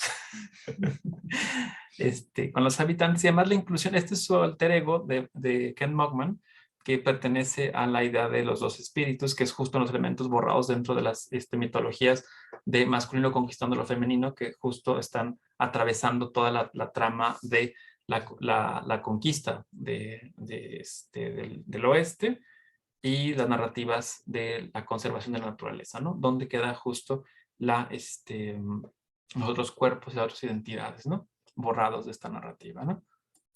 Y bueno, eso por un lado nos lleva a pensar, nada más déjenme, cómo voy de tiempo, no vaya a ser que se me vayan los tiempos. Vamos bien. Por un lado tenemos la postura de Cheetham, insistiendo en que deberíamos repensar el paisaje. Ahorita abundo un poco en el tema. Criticar la dimensión de la materialidad cruda en la galería, pensar la codificación de los materiales, y ahora quisiera insistir más en la dimensión procesual del arte para entender cómo es que el arte puede mediar entre un espacio severamente dañado por la acción humana y los públicos, ¿no? Ok, habría que partir, insisto, de dos propuestas que alimentarían muy bien, a mi parecer, la tesis de Cheetham, que es Tim Ingold, y para adelantar el nombre del otro libro, de Anne Whiston, Spring, The Language of Landscape. ¿Qué estamos haciendo con con esas propuestas?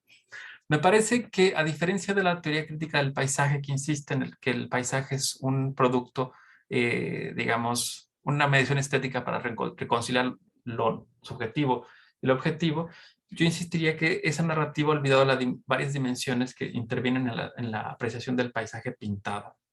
Por un lado, podemos tenemos que recordar lo que los textos de los teóricos del jardín y los paisajistas han dejado en sus textos, como viaje, la caminata, que es una experiencia además no solamente visual, sino también incorporada. Y muchos teóricos que critican la dimensión escénica de la belleza natural suelen borrar estos pasajes, que son menores en efecto, pero que están ahí, ¿no? La importancia de la sombra en el jardín, la importancia de ser una persona joven para ir a la montaña, eso aparece en los textos y que no podemos omitirlo, ¿no? No es que sea blanco y negro, porque también tenemos estos gestos también de valentía masculina de poder ir a la montaña, ¿no? Entonces solamente quiero decir que también hay una dimensión de estética somática que suele olvidarse. Por otro lado está el excedente visual y el juego de la imaginación en el paisaje.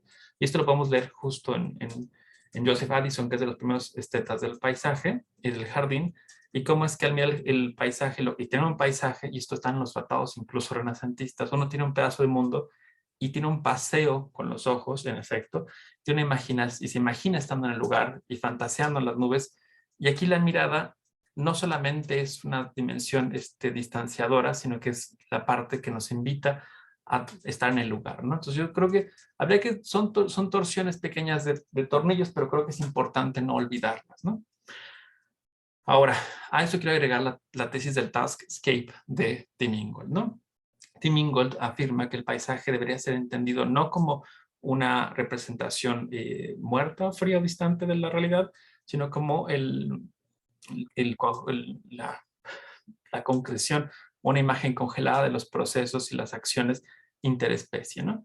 Y aquí creo que empezamos a poder encontrarle fundamentos a la tesis de Cheetham en una tesis un poco más robusta, ¿no? En la medida en que podemos pensar que incluso la pintura de paisaje, al registrar como la de Turner, los barcos, las tormentas, cuentan una historia humana natural, ¿no?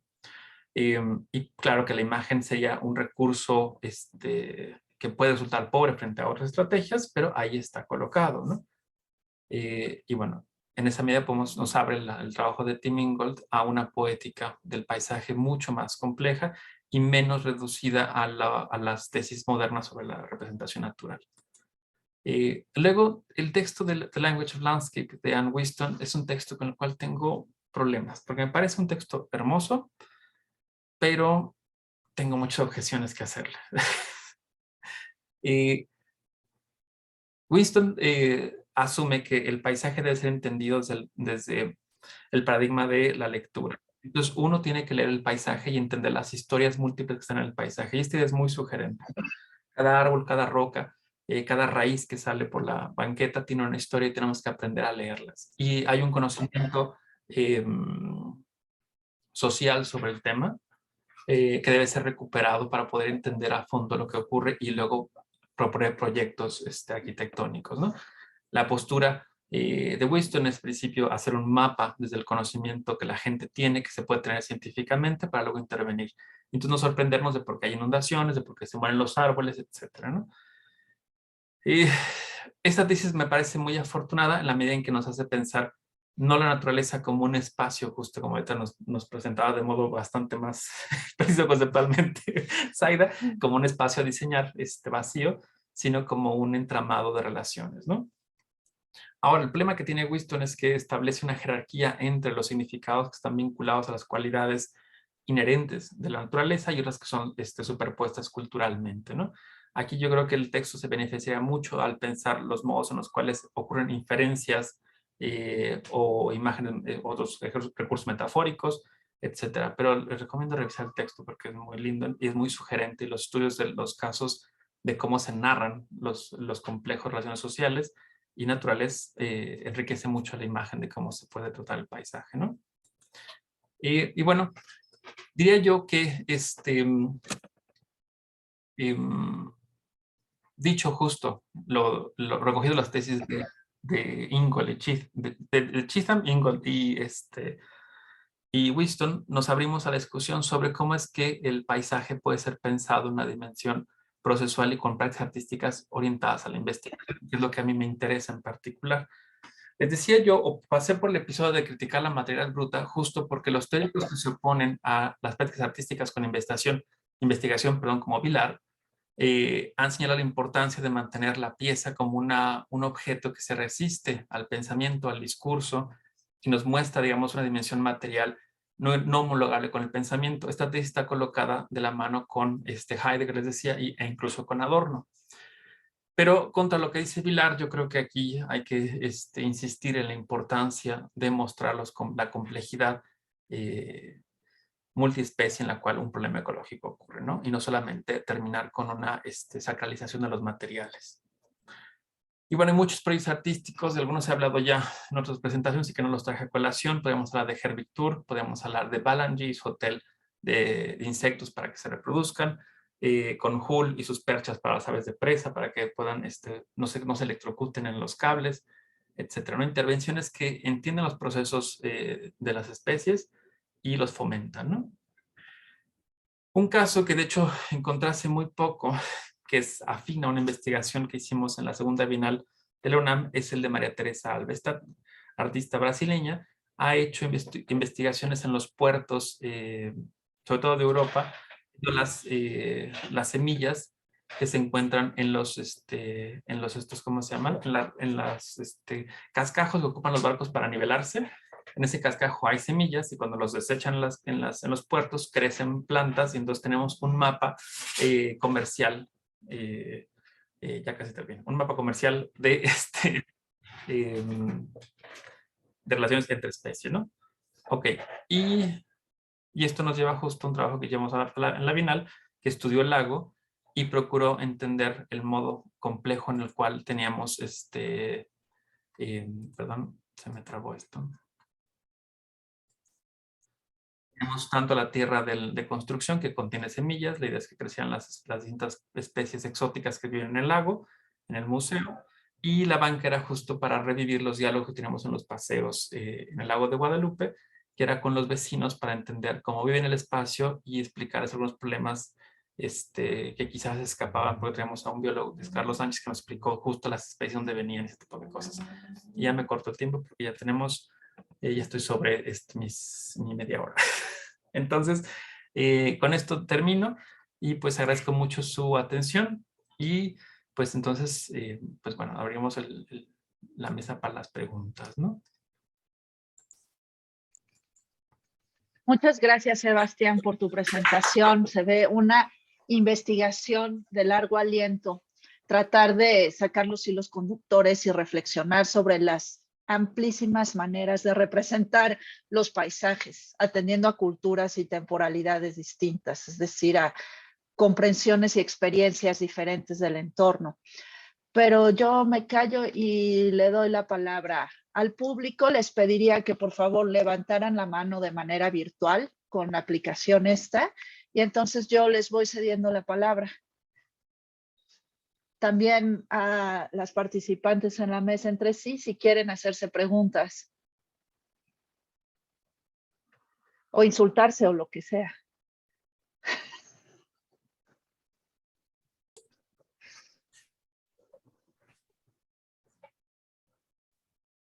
Yo no puedo levantar la manito aquí, tal vez porque no soy de la universidad. No, sí puedes, pero no importa, Guillermo, entonces habla. Lo siento interrumpir así, pero pues no quería dejar pasar ahí la oportunidad. Qué interesantes las intervenciones. Pues esta pregunta específicamente es para el profesor Sebastián, para no demorarme mucho, porque de pronto hay muchas personas que quieran preguntar cosas. Esto tiene que ver con con el hecho de que, pues él en su presentación señalaba que hay como una especie de continuidad a veces, de la manera en la que se entiende un poco la apuesta del romanticismo, de los artistas del romanticismo, por representar la naturaleza o la vida de la tierra, pero él hablaba acerca de que se veía, por ejemplo, o se pretendía encontrar una continuidad de esa representación o de esa crítica a veces con la representación que viene a hacerse, por ejemplo, en el arte contemporáneo, en el art y todo esto. Y pues, digamos que uno puede encontrar referencias de una forma de paisaje a otra, o etcétera, pero pues yo no sé si no hay otras alternativas o si no es un poco forzoso señalar como esa continuidad en tanto, pues en el romanticismo como tal, o en esta, digamos así, en toda esta visión de la naturaleza, no hay un sentido ecológico propiamente dicho. Esa era mi pregunta. ¿Quieres responder de una vez, Sebastián, o juntamos varias? Contemos varias, ¿no? Para... Yo tengo una pregunta. Ok, entonces va Vanessa, por favor. Bueno, hola a todos. Pregunta, a ver, para Raquel Bouso, para la profesora Bouso, si podías ahondar un poquito más en que lo mencionaste sobre la metáfora como evento. Me parecía bastante interesante y si podías un poquitito ahondar más en ello ahora. Después, a Zaida, la pregunta iba también un poquito si podía dar ahora un poco más de poner un poco más de relieve en cómo se da el encuentro con el otro. Es decir, vos hablabas de una pertinencia a un lugar, de que estamos atravesados por el paisaje, que el paisaje nos mira, pero cómo se gesta en ese en ese hiato, cómo se da, cómo se establece la comunicación o la relación con el hombre, digamos, porque sí o sí debería ser también desde la técnica, ¿no? O desde una técnica y un uso del habitat. Entonces, bueno, a ver si podías un poquito en Berkeley, cómo él presenta, cómo el habitar del hombre o la construcción, ¿no? El Bauer. Y con Sebastián simplemente comentar que me llamó la atención y a ver si en este paisaje desde lo pictórico, que nos estás mostrando las imágenes, que te las agradezco todas, me anoté un montón ahí de artistas que me parecieron maravillosos. Justo el único que conocía, que no recuerdo ahora el nombre, pero el que tiene como los tubos en el paisaje.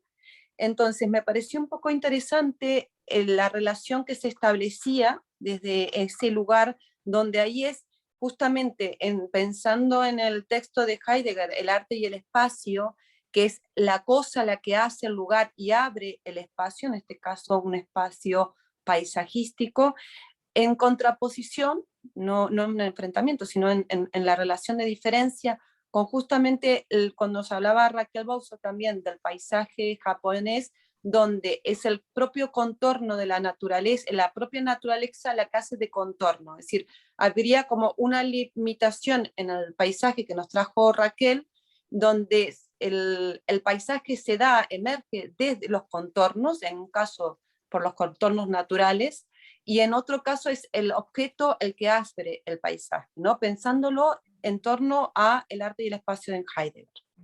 Y ya está. Muchas gracias. Hola, María Antonia. Hola, Vanessa, muchas gracias.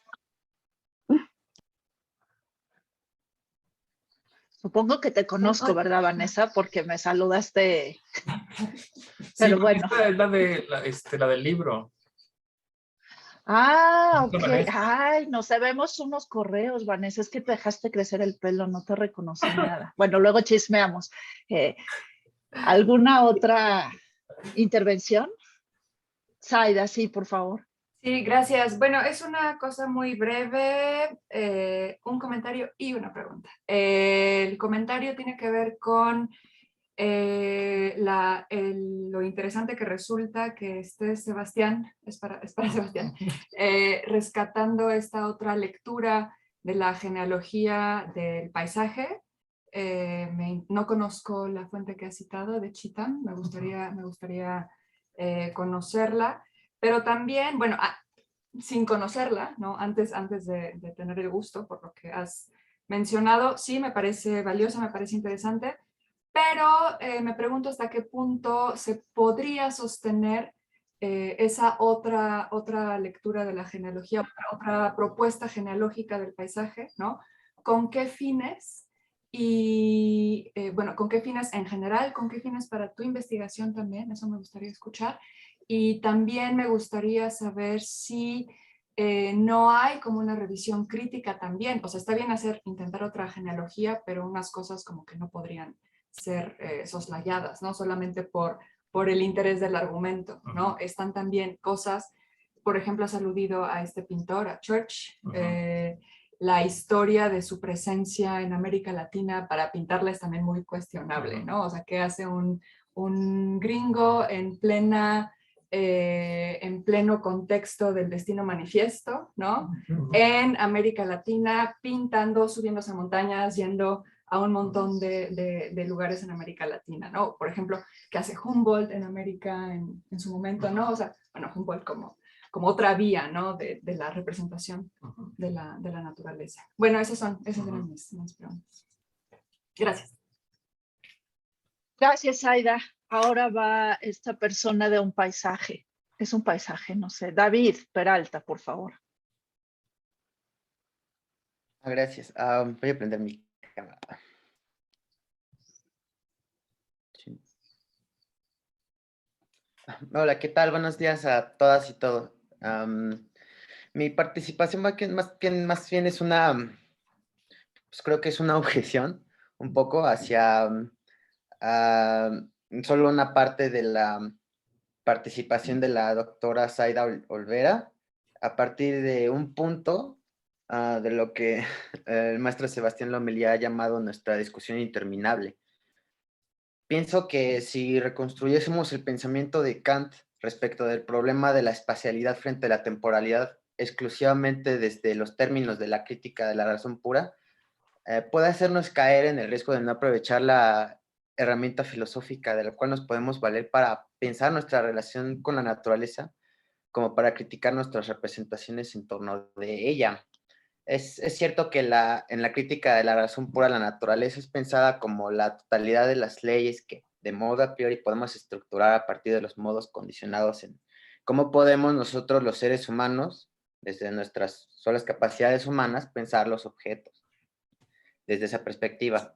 Entonces pensamos, según este autor, ya creo que es algo que conocemos, en términos de cantidad, cualidad, relación causal y modalidad, que son, digamos, las posibilidades imaginables que podemos representarnos respecto de un objeto. El proceso de subsunción de este material empírico, intuido a partir de las formas puras de la sensibilidad, espacio-tiempo, bajo estas categorías constituye lo que Kant llama la actividad conceptual, que es la actividad de realizar juicios en donde se predica lo que puede conocerse de un objeto a partir de las categorías que todos los humanos tenemos.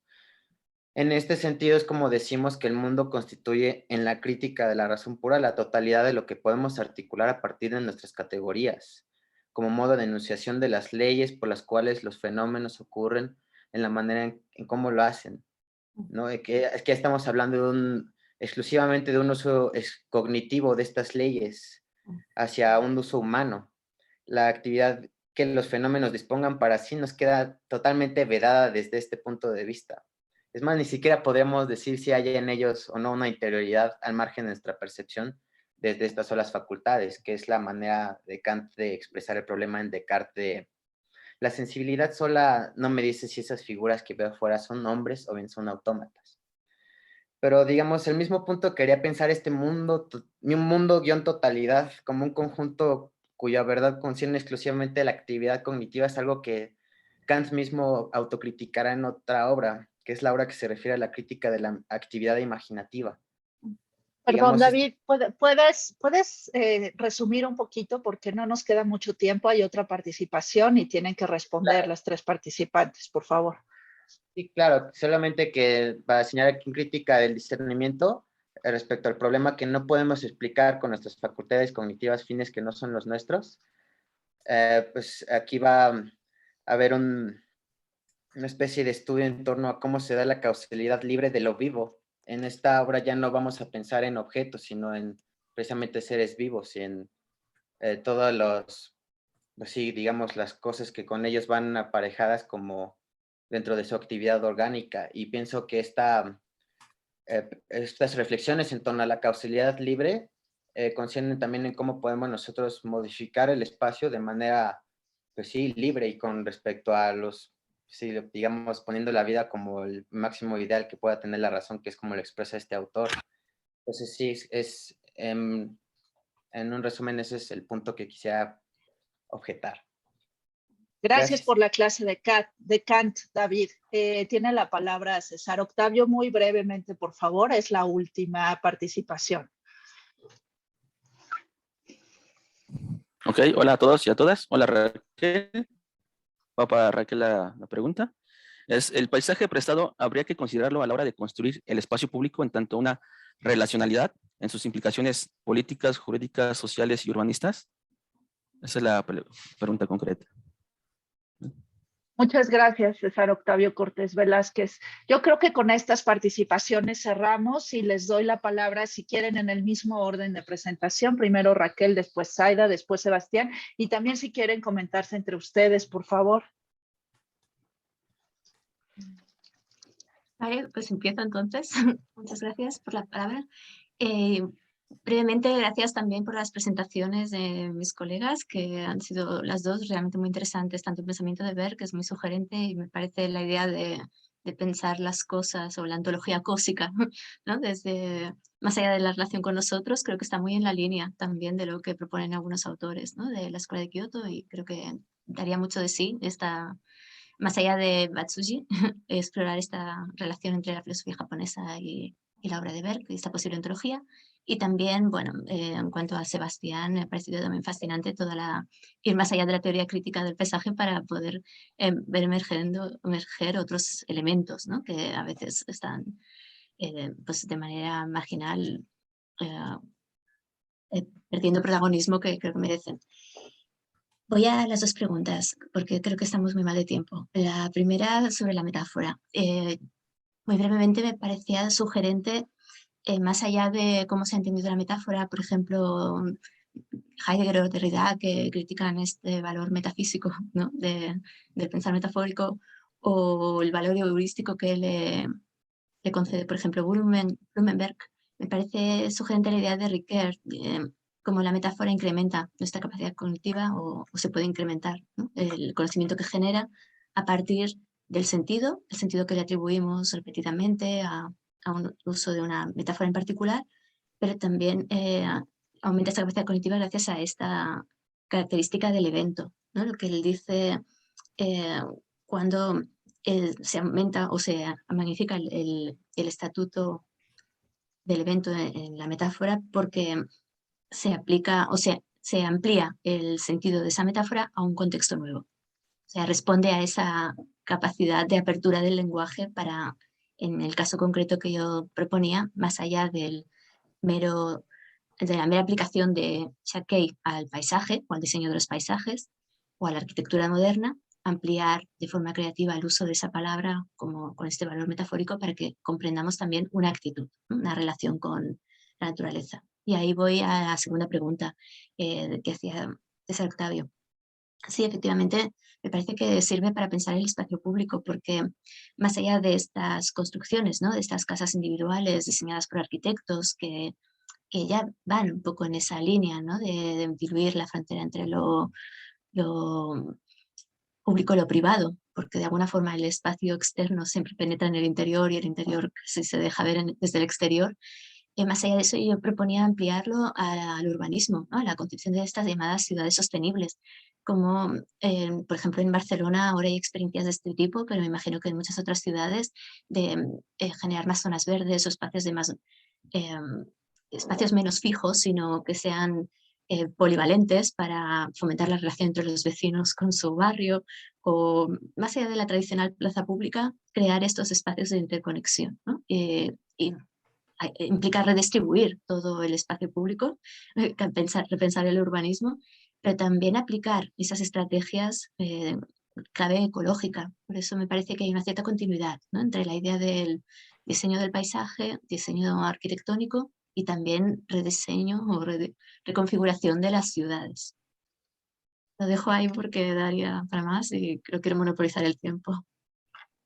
Muchas gracias, Raquel. Y yo, como soy la moderadora, solo voy a hacer un comentario. Tal vez valdría también la pena pensar en que, pues, lo del urbanismo tal vez es un sueño de dinero y de blanquitud, porque cuántos de los espacios que se habitan en el mundo que están marcados por la pobreza y por el hacinamiento, pues no hay ningún arquitecto diseñando nada. Y yo creo que la mayor parte de la gente en el planeta vive sin un diseño de urbanismo, sin trazas de calles y demás, sin poder elegir siquiera los materiales con los cuales se construye. O sea, habría ahí por lo menos dos modos del mundo, y además pensar que también esto está delineado sobre una idea de familia muy heteropatriarcal, me parece. O sea, que son estas casitas donde vive la familita con el papá y la mamá y los hijitos y los perros y no sé qué y así, y que habría que pensarlo también pues desde consideraciones más de a pie. Pero bueno, yo ahí nada más dejo mi comentario para hacer ruido y le paso la palabra a Zaida. Gracias, Raquel, por tu Vale, participación. solo si puedo replicar, ¿no? Muy brevemente. Tienes toda la razón y la propuesta urbanística, más allá de estas viviendas de lujo diseñadas por arquitectos famosos, precisamente por eso la pregunta de César Octavio sobre el espacio político tiene que ver con las estrategias que las propias ciudades, los representantes políticos, pero también Acción Ciudadana ponen en marcha, y eso a veces incluye, ¿no?, los barrios pobres. Pero bueno, hay muchas instancias que efectivamente hay que tener en cuenta, y lo de la familia heteropatriarcal también. Solo podría decirte que también hay ejemplos, ¿no?, en las imágenes que hemos visto de bibliotecas públicas, de guarderías, que no solo son las viviendas, ¿no?, domésticas, pero efectivamente la imagen que se trata de trasladar es la de la familia feliz en un entorno feliz, y en eso te doy toda la razón. Lo dejo ahí, sí. Gracias. Zaida, por favor. A ver, respondo rápidamente. La primera pregunta nos remite efectivamente a la cuestión de cómo Berk explica el problema de la relación, ¿no?, del abrir, del estar en la cora, ¿no?, de ser cora de alguna manera. La remite hacia procesos que tienen que ver con la técnica, como bien has mencionado, y hacia allá va su respuesta, ¿no? Son procesos que describe desde la antropología, desde la biología, y en Ecúmene, en el texto en el que me basé, habla de un triple y mutuo engendramiento desplegado concretamente, es decir, indisociablemente la hominización, la transformación física del animal en humano, la antropización, la transformación objetiva de cosas por la técnica, y la humanización, la transformación subjetiva de cosas por el símbolo. Eso es Berk. Yo pienso que también habría que incluir, ¿no?, en esta explicación de cómo se ha abierto, de cómo se abren las relaciones entre las cosas, pienso que también hay que aludir a propuestas como la de von Uxküll, ¿no?, que no se refieren solo a lo humano, sino también a lo no humano, en donde cabe la posibilidad de pensar en ciertos movimientos resignificantes, como lo llamaría de alguna manera von Uxküll, del espacio, ¿no?, la manera en la que las plantas se mueven, los animales se desplazan o estiran los miembros, ¿no?, para crear espacio, crear ecúmene, ¿no? Bueno, eso por un lado, en relación a la primera pregunta. Y en relación a la segunda pregunta, yo diría, ok, incluso si admitimos que en la tercera crítica hay un ligero cambio de perspectiva, ¿no?, un ligero cambio en bueno, que tiene por supuesto consecuencias muy profundas, ¿no?, y que es importante, no lo minimizo, la tercera crítica en relación a la primera. La actitud de Kant, ¿no?, la filosofía trascendental, mantiene los mismos presupuestos. La tercera crítica es una constatación de los presupuestos que Kant ha desarrollado en la primera, como lo leemos en los prólogos, ¿no? Así que no creo que la admisión de una relación estética con la naturaleza sea una propuesta, desde donde yo lo veo, ¿no?, que anime a reflexiones prácticas de nuestra relación con nuestro entorno. Hay, por supuesto, una riqueza, ¿no? Hay un cambio de perspectiva en donde Candice admite algunas unas cosas que no ha tenido en cuenta en la primera, como la consideración de los organismos o de la naturaleza como algo que se puede juzgar como bello, como, bueno, las cosas de la naturaleza como bellas y la naturaleza en general como sublime, pero no hay, creo, yo no encuentro, si tú lo encuentras, pues está muy bien, pero yo no he visto hasta el momento una apertura hacia una crítica de nuestras relaciones prácticas con las cosas en un espacio que justamente crea ese problema, ¿no? Un espacio que Kant está asumiendo y no está poniendo más en cuestión. Bueno, sí. Bueno, yo ya me voy a guardar mis comentarios para no alargar más esto, Sebastián. Solamente de modo breve, yo creo que podría insistir en que quizá la postura de Chisholm me parece débil, por eso me asombró encontrar argumentos a su favor, empiezo por ahí. Luego, los comentarios que hago a la pintura de paisaje no van tanto para rescatarlo como si fuera la alternativa ecológica con el vínculo con la dimensión, con lo que decía Guillermo, sino sobre todo es una crítica de fondo a la teoría de la imagen. O sea, la comprensión que se tiene desde la visión moderna de la imagen como solamente fijación objetiva y mediación estética suele no tener una comprensión precisa de cómo funcionan las imágenes con el espectador. Entonces, si uno cambia esa relación icónica, lo que tenemos como consecuencia es una imagen diferente del mismo paisaje, pues podemos hacer otras narrativas. Entonces, lo que me interesa un poco es transformar la narrativa sobre la representación de la naturaleza más que asumir que el arte romántico es ecológico, que me parece que no tiene sentido, y que sí es imperialista, pero no solamente es visión sobre el mundo, sino que tiene otras dimensiones somáticas y de la imagen que suelen omitirse en estas teorías de la modernidad. Entonces, más bien es una teoría de la imagen que ocupo para revisar la postura de Chisholm y pasar ahora a las otras historias del arte, ¿no? Los comentarios que hacía Vanessa sobre el enmarcar y la continuidad me parecen cosas muy bonitas. Creo que ahí está la práctica artística justo jugando, como a veces construye enmarcando, a veces construye señalando la extensión, pero en principio creo que son estrategias artísticas. Alguien en el chat hablaba de que hasta donde tenía la dimensión de las ontologías como las de Latour. Yo creo que en particular Latour con sus vínculos entre imagen, mediación técnica y relaciones interespecie ha sido útil para pensar estos problemas. Y no sé, me está faltando otra cosa más. Lo de Church tiene razón, ¿no? O sea, sí, insisto, la dimensión imperial, pero no ocurre solamente como la mirada de la representación, sino que ocurren múltiples dimensiones estéticas que suelen omitirse en la historia, ¿no? Del arte. Entonces, no estoy diciendo que eso no exista, estoy diciendo que eso tiene que matizarse para hacer una complejidad de cómo se representa la Tierra con los vínculos somáticos, imaginativos, sociales. Entonces, el proceso, ahí es un proceso de colonización, pero es un proceso de colonización. Y la imagen no se piensa por sí misma, se piensa en el contexto de este gran problema, ¿no? Y bueno, por ahí me quedo, pero ha habido muchas cosas bonitas y agradezco muchísimo la participación, las preguntas. Yo me quedé con todas las cosas que quería comentar a mis colegas, pero... Sí, el tiempo siempre nos tortura y queda claro que allí falta mucho por pensar en las relaciones ontológicas entre cosa e imagen. Esa pregunta tan importante, dicha griegamente y hasta nuestra contemporaneidad, ¿qué es una cosa? Y ahí creo que resuena, Sebastián, lo que tú decías también de la imagen, que cosas no son objetos, pero en fin. Desafortunadamente nos dan las 12 del día porque siempre estos temas dan para querer seguirlos abordando, pero si estuviéramos en físico, porque como harta la pantalla, sin embargo, no tenemos descanso, no hay tregua, no hay una pausa para ir a tomar café, no hay nada más que una continuidad inmisericordia sobre nuestras espaldas y nuestros ojos, porque la siguiente mesa empieza ahora mismo con las participaciones para que no se vayan, participan Emiliano Castro, Ignacio Domínguez, Leonel Gómez y Pablo Veraza, 4 señores que nos van a seguir hablando sobre estética ambiental. Gracias, Sebastián y Rebeca, por organizar este interesantísimo congreso. Gracias a las y los participantes. Hola, Rebequita chula. Besitos desde acá. Y supongo que es la misma liga de Zoom, entonces yo me callo y les doy la palabra a ustedes. Pues, Gracias. Gracias, María Antonia, por por todo.